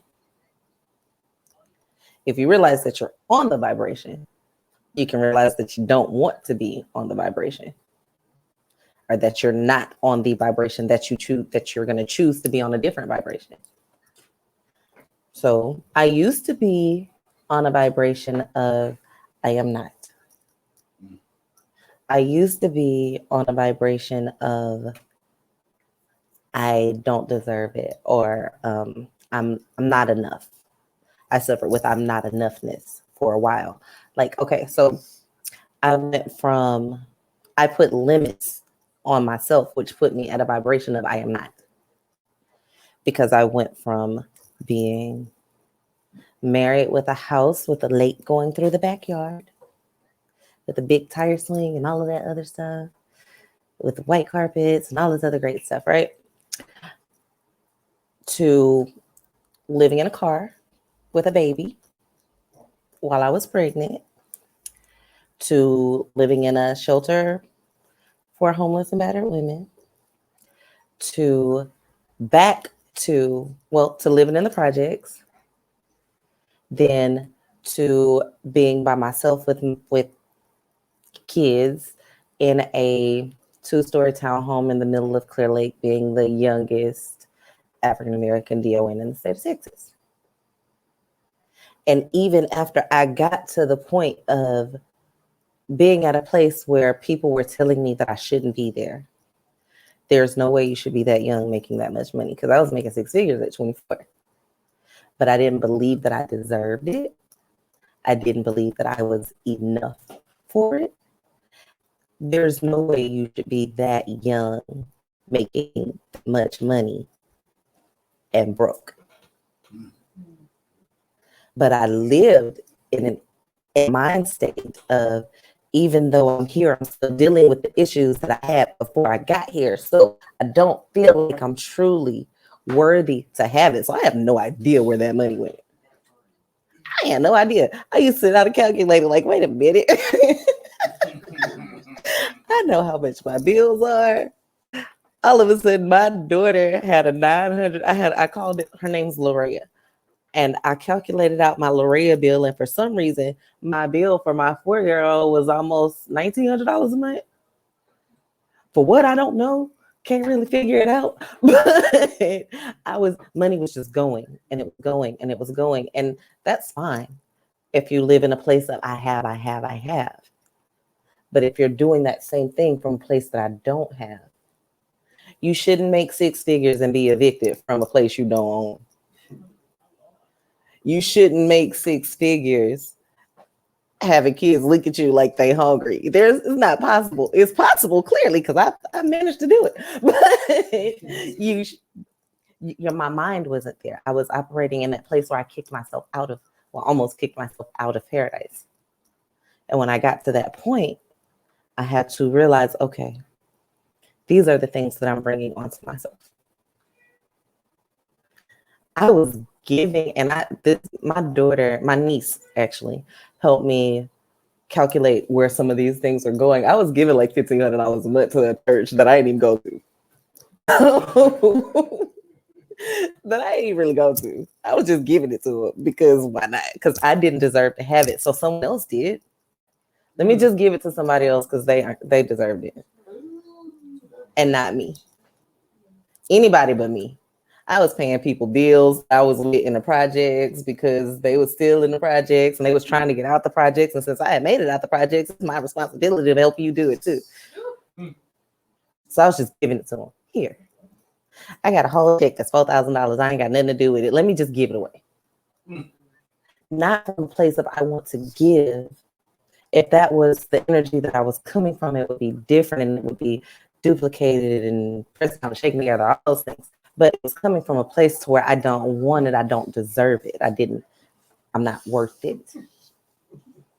So getting past that place, thank God I'm me and I don't stay in those places for long, but I was actually at that place. And you can't operate in that frequency. So to the point of picking a vibration, it doesn't matter what you currently make or where you currently are. It just depends on whether you're on the frequency or I have, I am, I have not, and I am not. They're very similar. Love and hate both require passion. So I can hate you with a passion, or I can love you with a passion. I can have or I can have not. Either way, it's the vibration that I'm choosing. And once you realize which one you're on, it's easier to change. It's like saying you can't grow in consciousness until you become self-aware. I can't realize myself until I'm aware of myself. So if you're not used to monitoring your vibration, how do you start to like assess where you are? Or like, okay, so is it just not angry or like, no. The fact that you said, well, before we even address vibration, we'll start with the fact that you said I'm not used to. When you say I'm not used to something, it's putting limitations on God. It's putting limitations on the environment. Just because you've never seen something happen doesn't mean it can't happen. Sanguru, I heard him give a speech and he said, if you woke up in the morning and you believe when you wake up in the morning that you can get up and walk to the bathroom, right? Because you've done it before. Okay. So you'll do it again because I've done it already. If you woke up in the morning and I told you you could fly to the bathroom, you wouldn't do it because you've never done it. And you wouldn't believe that you could do it because you've never seen anybody do it. And you don't believe that you can because nothing new can happen. Who's to say you can't? If you live in the space of I can because I am, truly live in it. Like even if I didn't do it today, who's to say I won't do it tomorrow? I didn't fly today. I didn't make $1 billion today. Not yet. It's still early.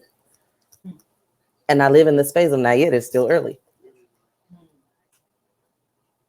So if I got a check, it might be a check in my purse now for $1 billion. I wouldn't know it. I might. Who knows?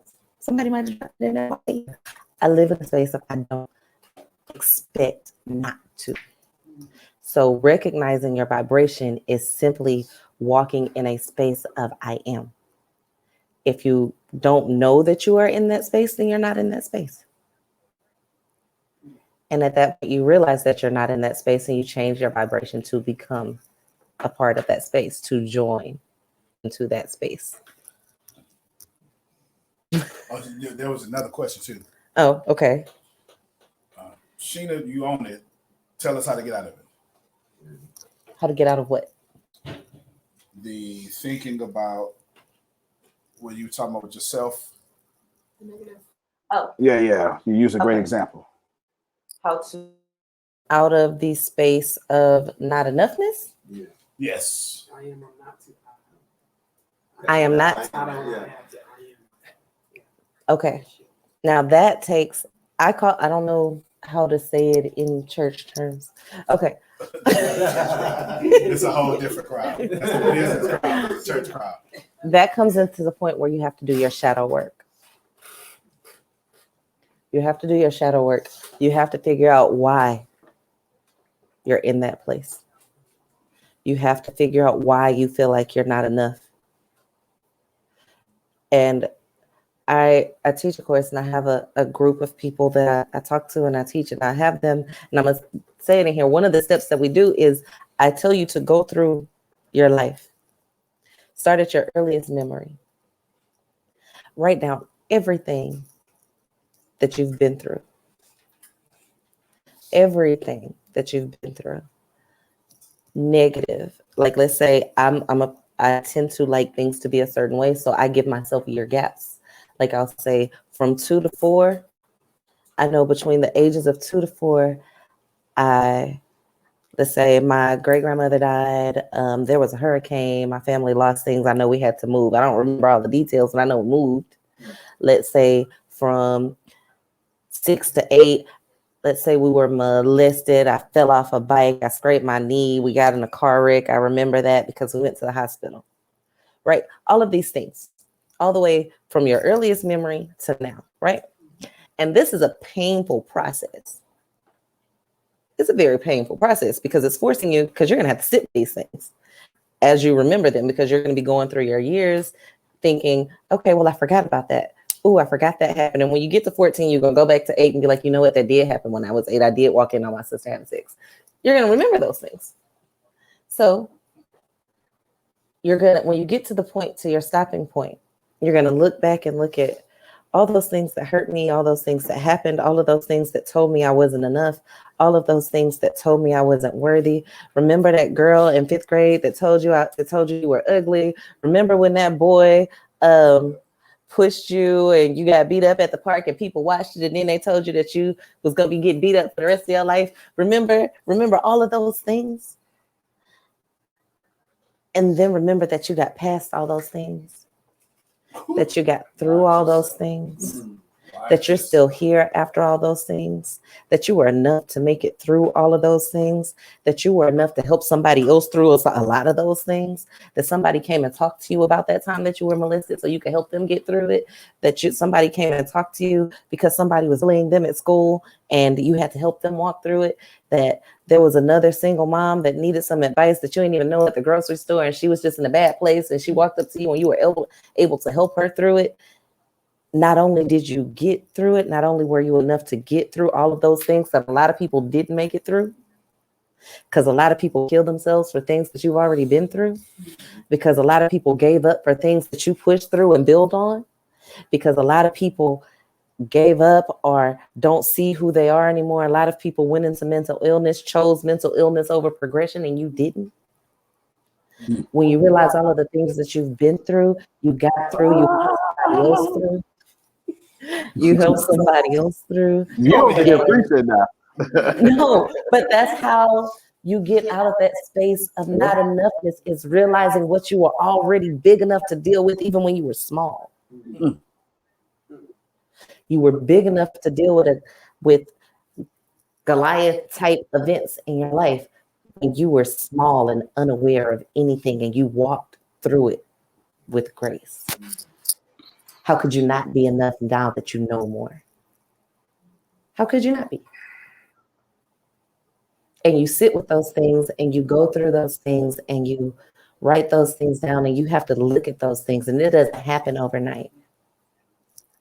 You have to deal with that in pieces and bites. And okay, I made it through 6 to 8. I made it through 8 to 10. I made it through 10 to 12. Oh my God, 13 and 14 were fucking hard. And I made it through those things. And you know what? When I was 14, I did help that 10-year-old that went through that same thing or something similar that I went through. Yeah, you were enough to do that. So how could I not be enough? Because when you get to that next level, you're going to help somebody else get through what you've been through. And I don't truly believe that we all go through things to help other people get through them. But I did it anyway because I was enough to. I was enough not to give up. So once you write those things down and you realize what you've already been enough to accomplish, because you could easily not be where you are. You could easily be under a bridge with thinking you're schizophrenic because of some of the shit you've been through. You could easily be. It wouldn't even be a stretch, but you're not. And even if you are, you're still here. I know homeless people that are enough.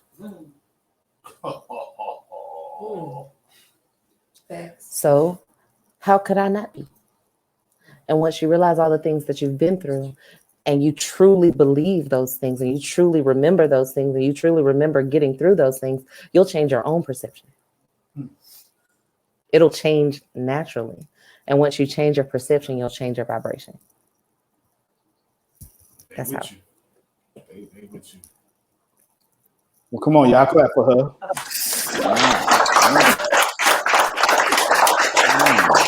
Where's Tim? They had the whole chat lit up. Some people say you was in church. Yeah, any language they understood, they was using. While you was talking, you another one. Well, here you go. We gonna see. We gonna see which one of us qualify here. You cannot find a solution. You are knee deep in the problem.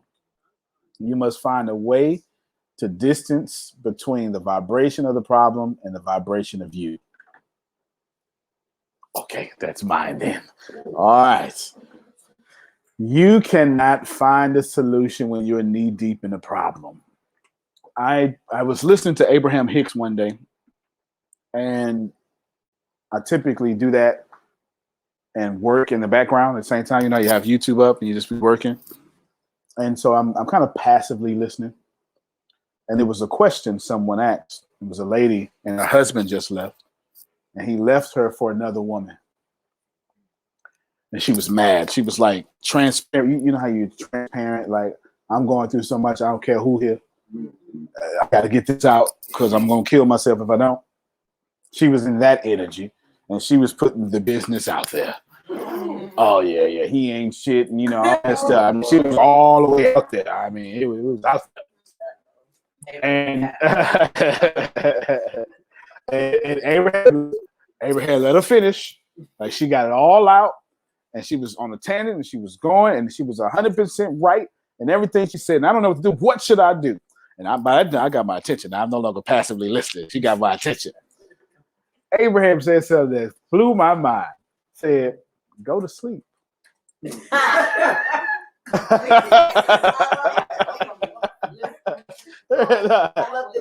yes, yeah. She said, "Go to sleep." She said, it was true. She said, "You can't solve the problem. You're too far in it. It's not possible for you to do anything. You had all this passion when you were talking, and your emotion going to create your things, your life. You're so emotional about it. You're so tied into the problem. You just need to go to sleep. You need to break that vibration and let your subconscious take back over so you can try to find the solution." And I didn't know I was going to say that when I wrote that down, but it's a really good example for how much we all should just like take a nap. Yes. Only adults say that. Children are not trying to take naps. Okay. Yeah.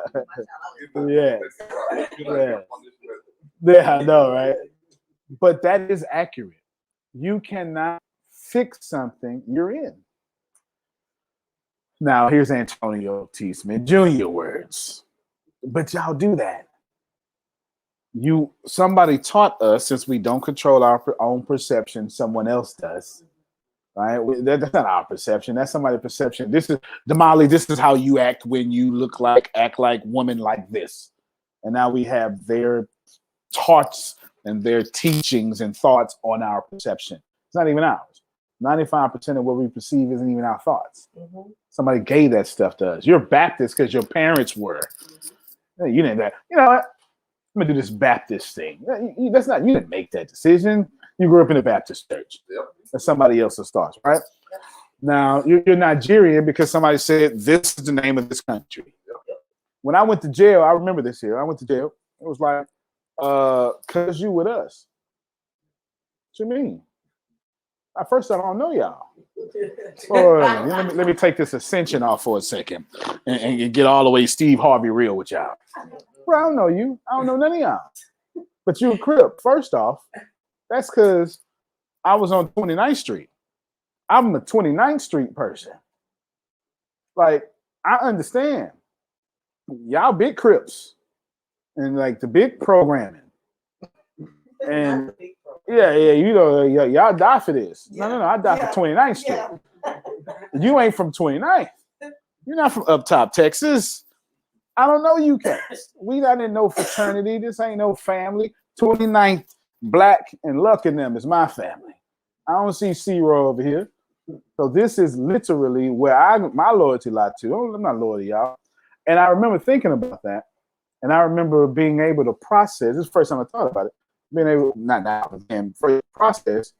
Oh, I'm not Crip. I just 29th Street. I just like 29th. You know what I'm saying? Just up top. You know, this side to go, the big boys play on. This side to go, little boys play on. I didn't finally grew up from the little side to the big side. It's going down. Where's Coach Washington at? You know, that'd be from Galveston to get this stuff ready, right? You know what I'm saying? But real talk, my thoughts understood. I'm from 29th Street. All right, Crip. And I'm not fit to sit up here and go to war with some wars. First off, all y'all get these hands.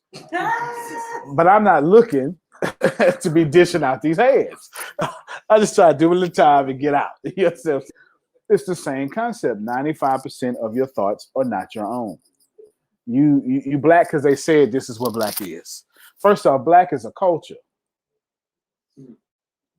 Black's not a race, it's a culture. In America, at least, it's African American. That's your race. Culture is Black. That means hip hop, fried chicken, stick butter. It's a race. I'm not saying the healthy stuff. We just talking about.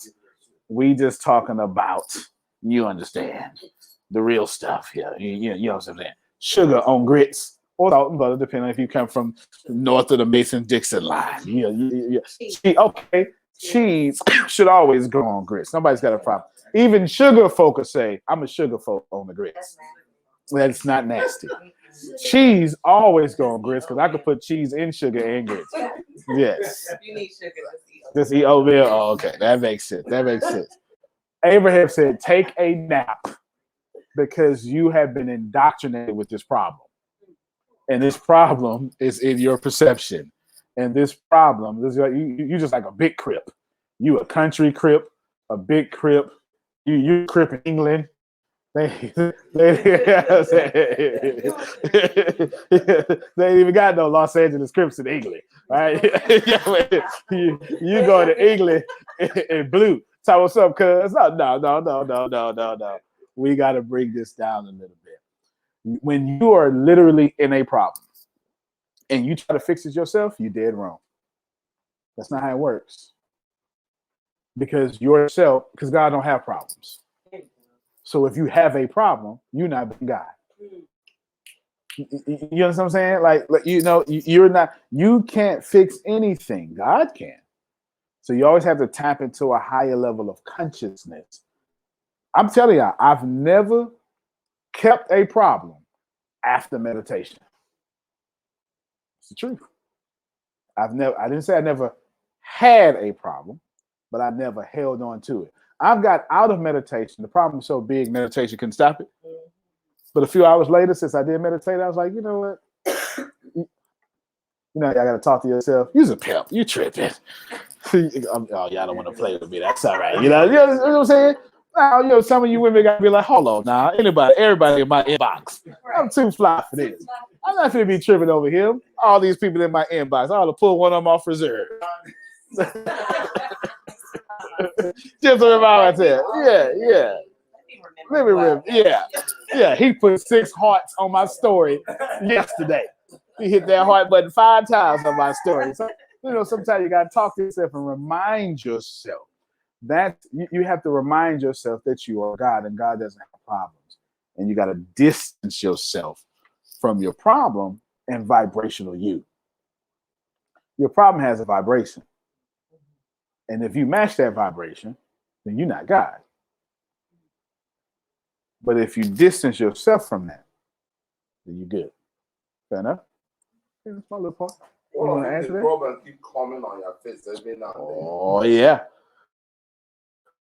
So if the problem keeps coming to your face, Every now and then. well, first off, you have an every now and then confidence about yourself. Okay? What you're saying is, I want prosperity, but every now and then I want to lose all of it.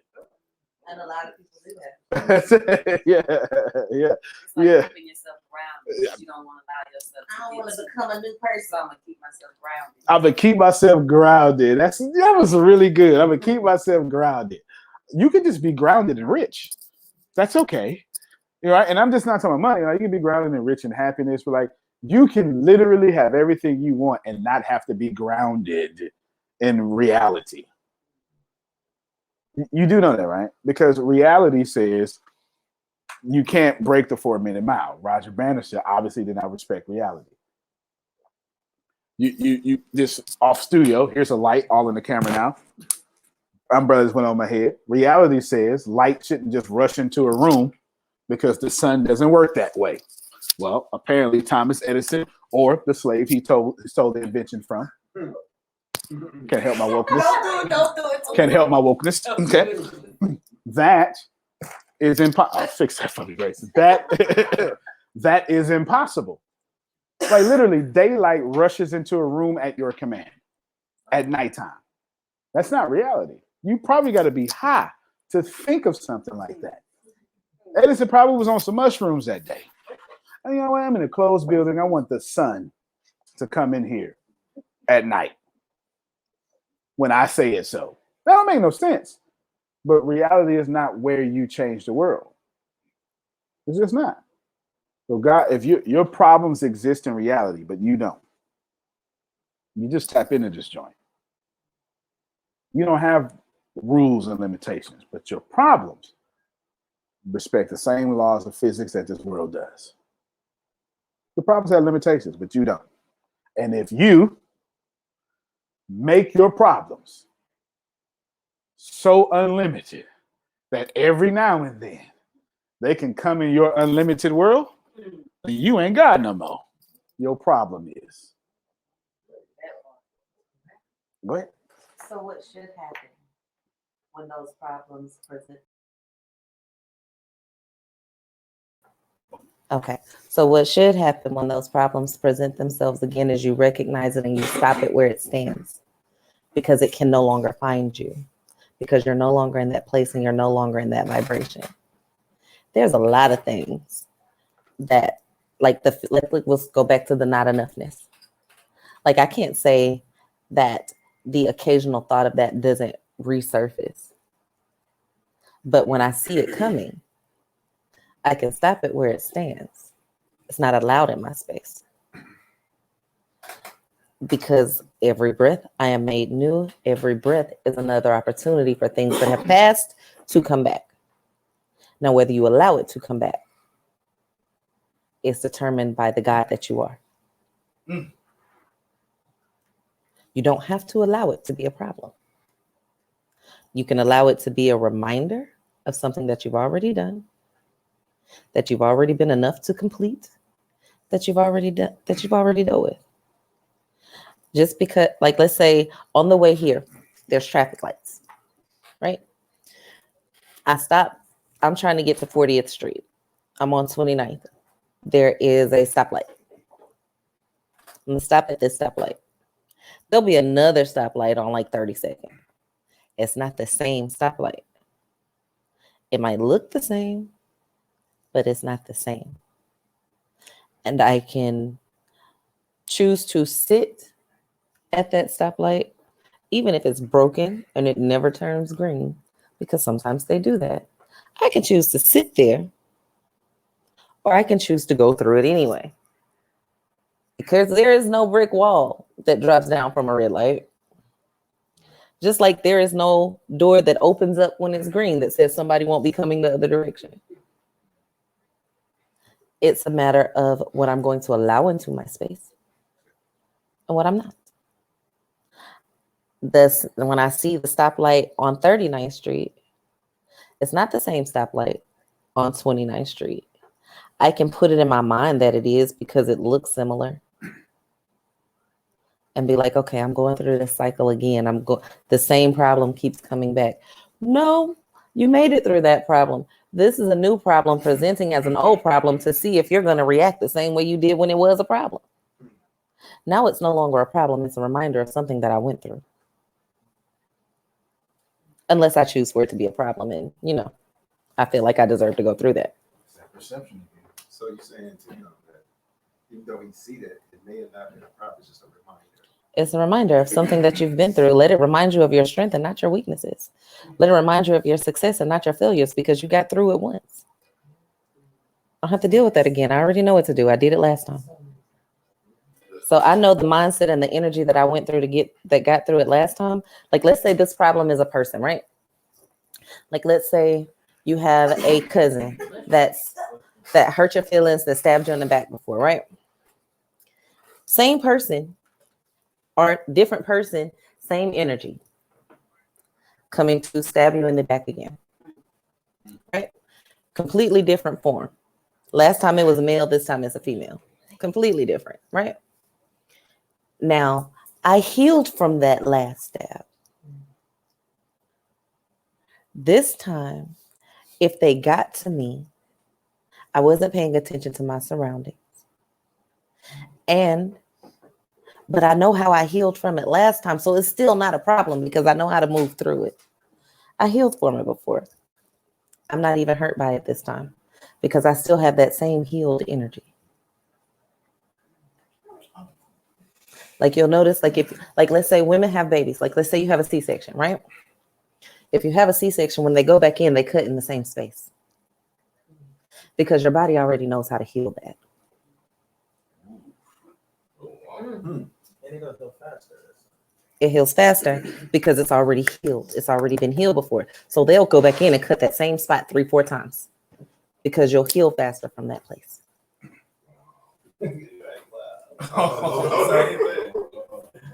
Question. So it's kind of makes me think about, like, I'm trying to resolve in my mind the difference between, like, when you're attracting something. I'm trying to resolve the difference in my mind between when you're attracting something, the opposite also comes, versus I'm attracting that negative thing because that's what I want. Like, it's not feel like it's not what you want, but you're thinking about it because you feel like it could happen. It's what I deserve. I'm putting that thought process out there. So when people say every time I attract something, I attract the opposite. Well, you said that. So yeah, that's what's gonna happen. Because you said that. Because you thought that. Because you put that out there. Now, when I attract something, I don't assume that the negative comes with it. Because why would it? Can't live here.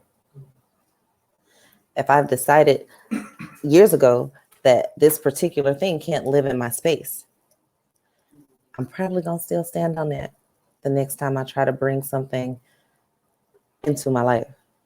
I don't expect something good to come with something bad. It teaches duality in that way to keep us, what'd you call it, grounded. I don't accept that. I don't accept it because you can't tell me what I have to think. There doesn't have to be, I don't think, for me in my life, there doesn't have to be a rain for there to be a rainbow. Have we not all seen a rainbow without rain? Even if it rained and you weren't aware, it's not your business. Had nothing to do with you. That was not your rain. But that is your rainbow.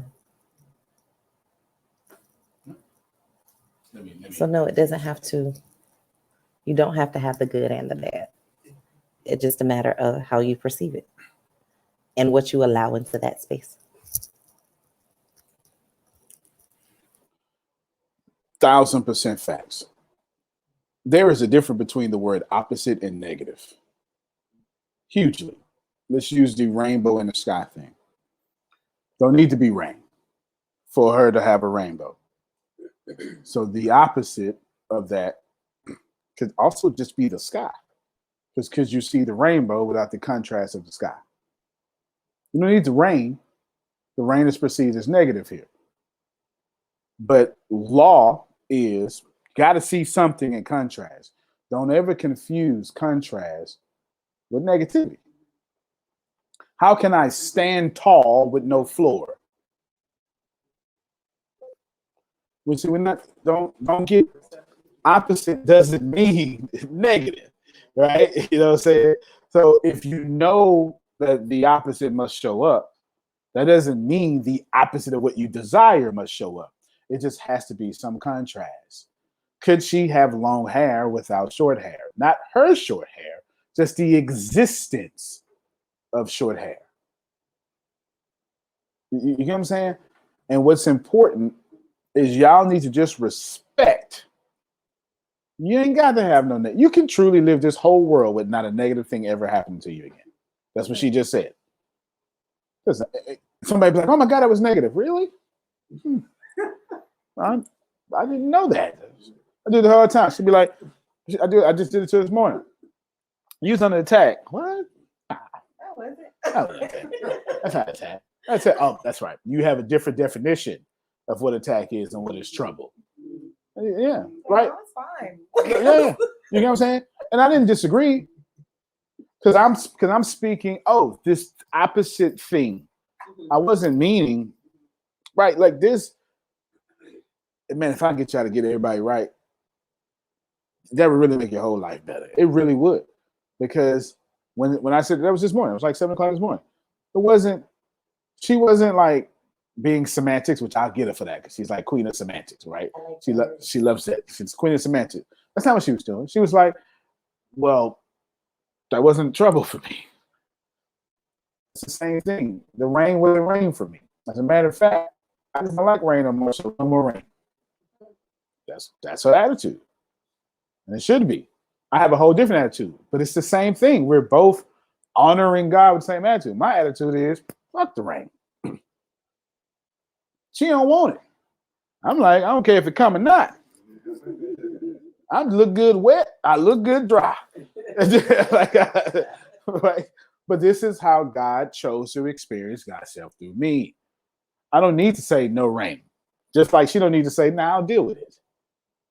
I'll deal with it. She's a, nah, I don't want that in my reality. She don't check the bank account. I check the fuck out my bank account. I can't wait to check it. You know what I'm saying? Too low today. Too low. But you have to just receive who you are. Who you are is perfect. It's literally perfect. If you don't want to reign with a rainbow, that sounds exactly like something she would say. I wasn't surprised when she said it. I found it very hilarious. Hilarious, not as the fact of it, but the fact that it's facts for her. And mind you, I love storms. Yes, she does. She's crazy. But I love storms and hurricanes, tornadoes, rain. I play in them and all that great stuff. But if I choose for, sometimes I just want to see a rainbow. It might be raining way over somewhere else, but that is still in the sky. It's not my rain. And I don't choose to pick up anybody else's. Let me just say, that's my fault. There you go. Thank you. Tim's on the 1 and 2s. I jumped in front of the 1 and 2s on it. Let me just say this one more thing to what you just said, because it was so funny what you just said. Just because you say my husband gonna be faithful does not mean the opposite is gonna show up as or the negative, like, and he's gonna be unfaithful. No, right? No. It means you may see another faithful husband that you desire your husband would be like, while your husband ain't got to faithful yet. And that's okay. Honor and respect that woman's faithful husband. Don't attempt to force the speed of your husband. Uh-oh, I done stepped on something. And covet that lady's husband. Right, well, yeah, I did say covet. Well, consider you have a covenant. Just saying. I'm just saying. Opposites have to be negative. Just don't look at somebody else's stuff and then say to yourself, I wish I had that. What if I try to use what you just said and associate it with the idea of what you want or what you are, that's what you create within your space. Right. Let's say you do have a husband who cheats, but because you have made him your husband, then apparently you're saying you're maybe that's not for you. Maybe it's I just need to make sure he puts this $1 million in the account because I'm checking my account all the time. So you know what I mean? Like, so that's what I am. That's your right putting in my life. You know what I mean? Like that, I will accept that into my life, and he can cheat, but we don't have those discussions because I don't accept that into my life. That's his sphere. That's him cheating. That is my husband, but him cheating is not attached to who my being, who I am. So I can allow him to be a cheater, and that doesn't distract from me or take away being the God that I am. Hey, is that possible? Yes, definitely. I'm gonna just say one thing. I'm gonna let you have it. Just literally because you talk about a woman cheating, every man cheating. Black men don't cheat. Black men don't cheat. Thank you so much. Appreciate you. Boom. She might say, wait a minute, because Calvin just literally. I'm sorry, that was a social media reference. That was a fact. That was a scientific fact that just happens to be a fact on social media. That is universal law. You have heard it at the spiritual conference. You have heard it. You have heard it. And no. That don't even need a qualifier. I'm sorry. You heard it. You heard it. That's a fact. It was Einstein wrote that formula. Einstein wrote it was B equals something. Okay. Yes. No. Everything you said is facts. Everything you said is facts, and I'm not even going to address it. I'm gonna let her address it. But I want to say something to this. If you have someone in your life who is cheating, it is because you want someone in your life who is cheating, no matter how you feel about it. If you have someone in your life that is cheating, it's because you and your self-esteem, your perception, the dominant thoughts, not the thoughts you have that you got practice, But the dominant thoughts, you believe that I deserve this in my reality. And it's like the Matrix. And the moment you decide that you are the one, you won't have to dodge bullets. You could just say no, and they don't exist in your reality no more. So the exact moment that you say, you know what, this is who I am, boom, there is no issue to have someone in your reality like that because they can no longer exist. So that's what I wanted to say. I'm a witch, so it's slightly different.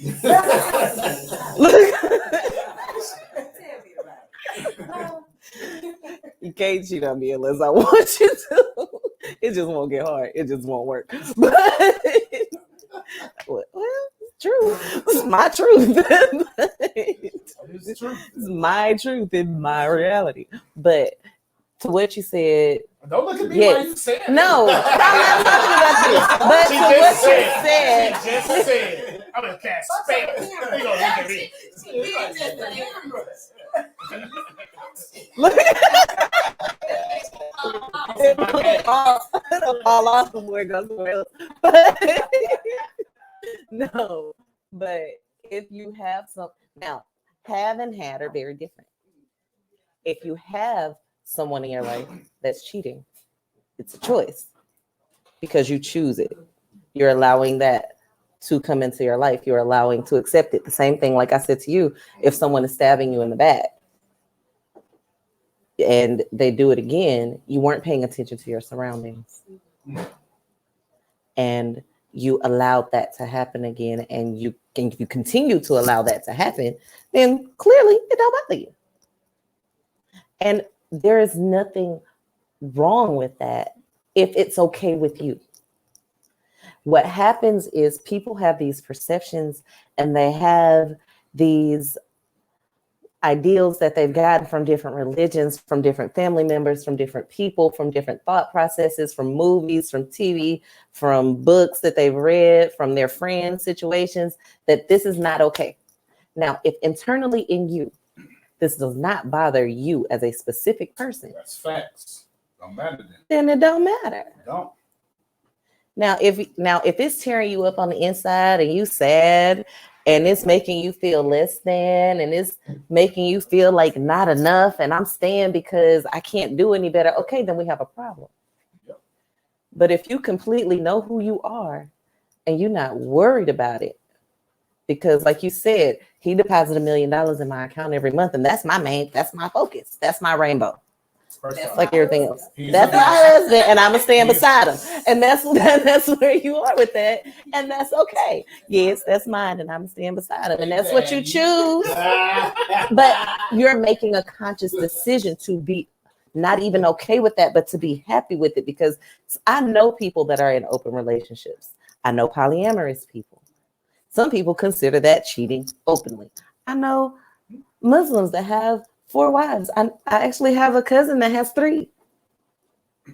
They go to the zoo together. We all went out. Him and his 3 wives and me and my friends. We go out together sometimes. They don't feel like they're being cheated on because they're not. This is their choice. And people degrade them for that. Not around me. But people try it. Oh, you must not know your worth. Well, I do. I am happy. They are happy. Because honestly, the first time I saw all 3 of them together, caught me off guard. I was like, oh, look. You ain't giving these hands? No, they were pregnant around similar times. They had somebody to go through that with. It was beautiful to them. And that's not because of any trauma, anything they went through, whatever. They're healed and they're happy and they're whole. They live in 3 separate houses. They have what they want because that's what they decided that they wanted. And that's what they got. Because one of them actually is a witch. And if that's not what she wanted, she wouldn't be there. But she preferred him to be somewhere else a lot of the time. Not because she's doing something else, but because she just need her space. I don't want to cook for him every day. I'm not trying to be up under him all the time. I need for him to go somewhere else. The fact that I know where he is and we're open and honest about it, and that's okay with me, and I don't feel disrespected in any way. If you feel like that and that's a choice, don't let anyone else make you feel bad about it. What we fall into is where we let other people determine what's good for us. So if you're standing in who you are, no, there's nothing wrong with that. Well said. Well said. Well said. Very well said. Tip us on the ones and twos, can y'all? I know it's spelled. Did y'all hear that? She got a few. Look. She got a few. Yeah. If y'all didn't hear it in the audience, right after her screen went away, because Tempest put her screen away. She said, but if not, I know it's spelled. Yeah. And she had a few amens. So it was Witch's version of amens that came through. All right, let's see what's next. So black men don't cheat, though. But let's see. That's right. Yes. Y'all should Google that hashtag. That's it. It's funny, too. It's funny. I'm most confused. No, it was a joke. It's a Yes. It's universal law. I keep telling y'all. That's why you were here to learn that. When we're talking about the things that we see and how we perceive it, right? You know how there was that perception out there And black men are horrible, and they put out all these negative things. It was actually put out by black women to combat that thought process that all men are dogs and black men are horrible. So they created a thing called Black Men Don't Cheat, and it was just a funny thing to combat the idea. Nah, it was made by black women. They started it. They started it, but it caught on quick. It's not made up. It's not. Jedi mind. It's not made up. It's not made up. It is universal law. In the Bible, the Quran. No, it's not. Okay. No, it's not. It's not. It's a Jedi mind trick. And in the up top version of the Bible. Okay, and you should write that. That's good. I know I brought that Bible up. I will. Anyway, don't worry about it.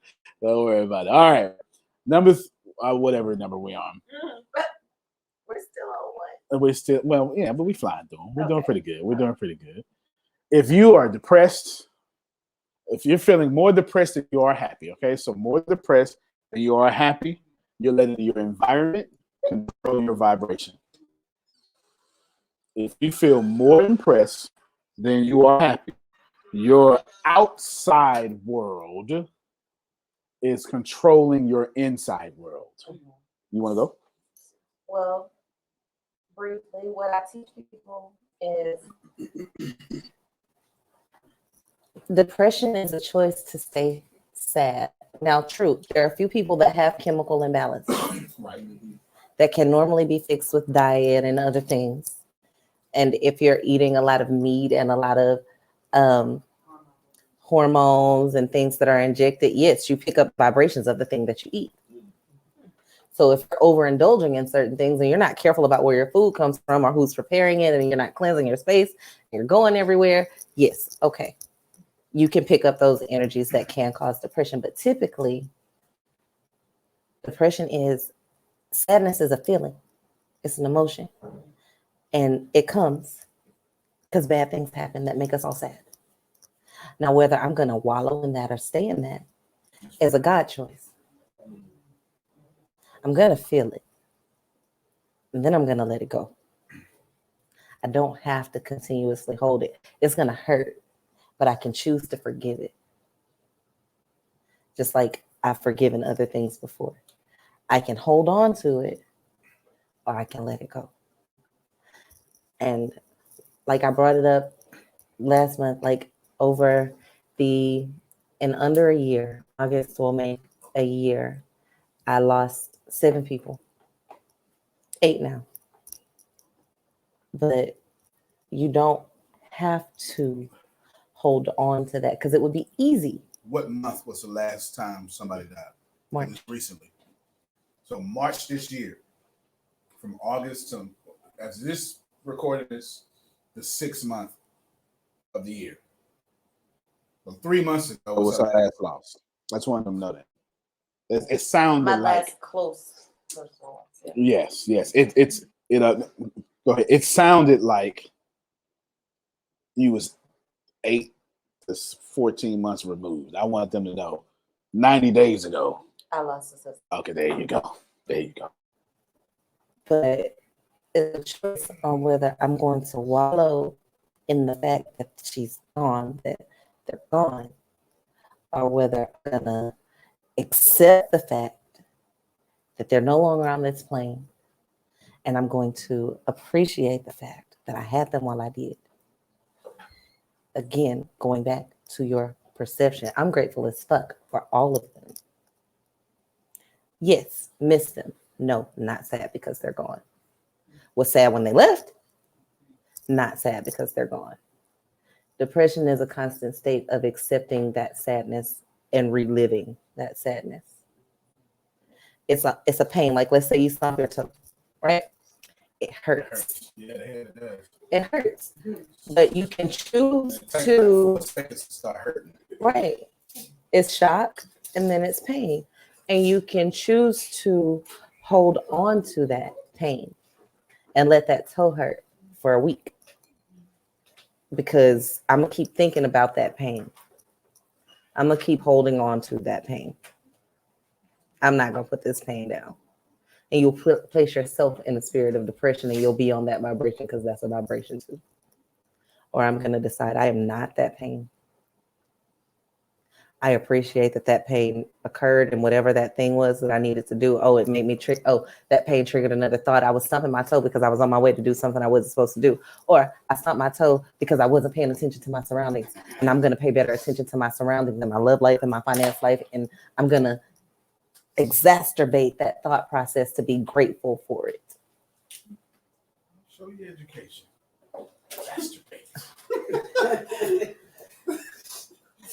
You can do that in a good way where it causes you to grow. Or you can do that in a negative way where it causes you to drown in that sadness or in that pain.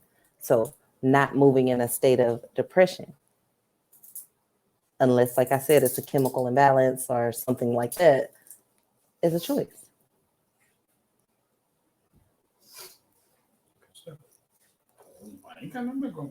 Crazy.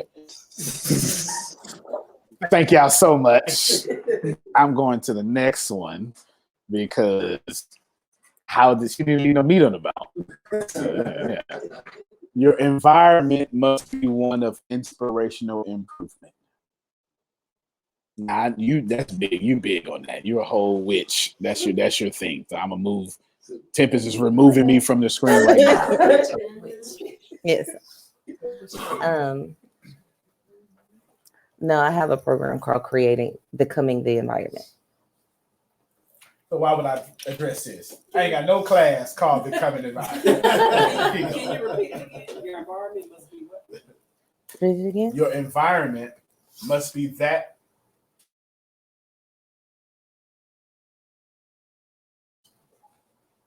Yeah, and there was strong emphasis on inspirational and improvement as one word. So, are you inspiration? Are you improving? With every moment, are you getting better? With every breath, is somebody inspired by you? What are you putting out? Because you create the environment you want to be in. Now, Damali knows I'm a sacred woman, right? So, what does that mean? Sacred Woman is another program that's a whole like hour-long story. Fair enough. So, Fair enough. but you become like, let's say, okay, it's about healing and women healing themselves. You heal a woman, you heal the environment, right?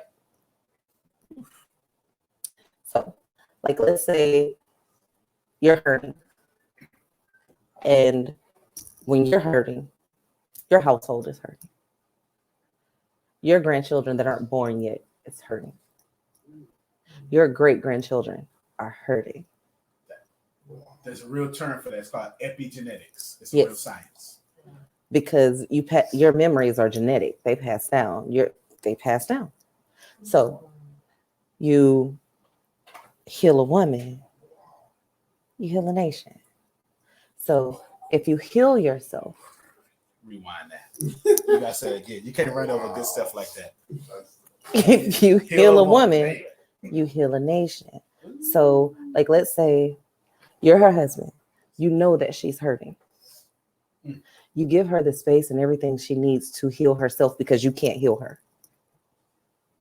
And she's smart enough to understand that you can't heal her, so she doesn't expect you to. You have to be at a level of self-awareness to realize that. And that's part of that whole, all of it is combined. It goes back to step one, where you wrote down everything that you've gotten through and you heal that energy of not enoughness. And as you heal that, you'll be healing other things. So you're healing yourself internally. And as you heal yourself, your household heals. As you heal yourself, your husband heals. As you heal yourself, your children are healed. And as your children healed, their classmates are healed. As their classmates are healed, their parents become more aware that they need to be healed. So black folk went through proper healing. No. You want to talk about it? Not yet. Still answer her question.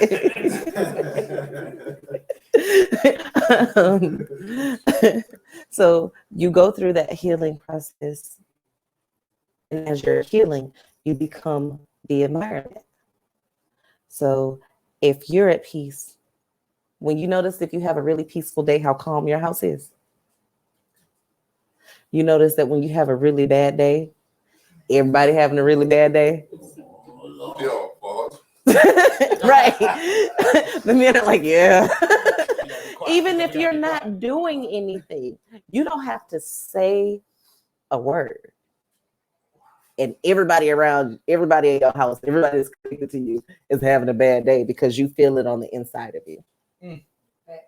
Even if they're not in the house with you, he way at work having a jacked up day because you at home in your feelings. Your kids failing a test at school because you at home beating yourself up about being too stupid to recognize something.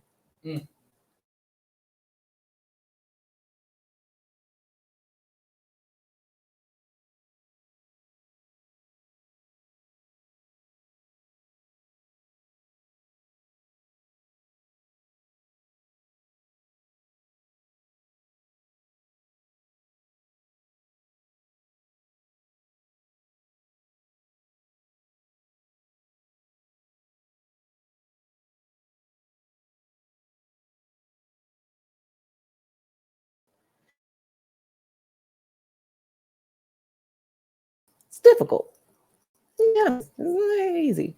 But it comes with that self-work, that shadow work. When you do, you heal everybody around you. Right. That's how you control the environment.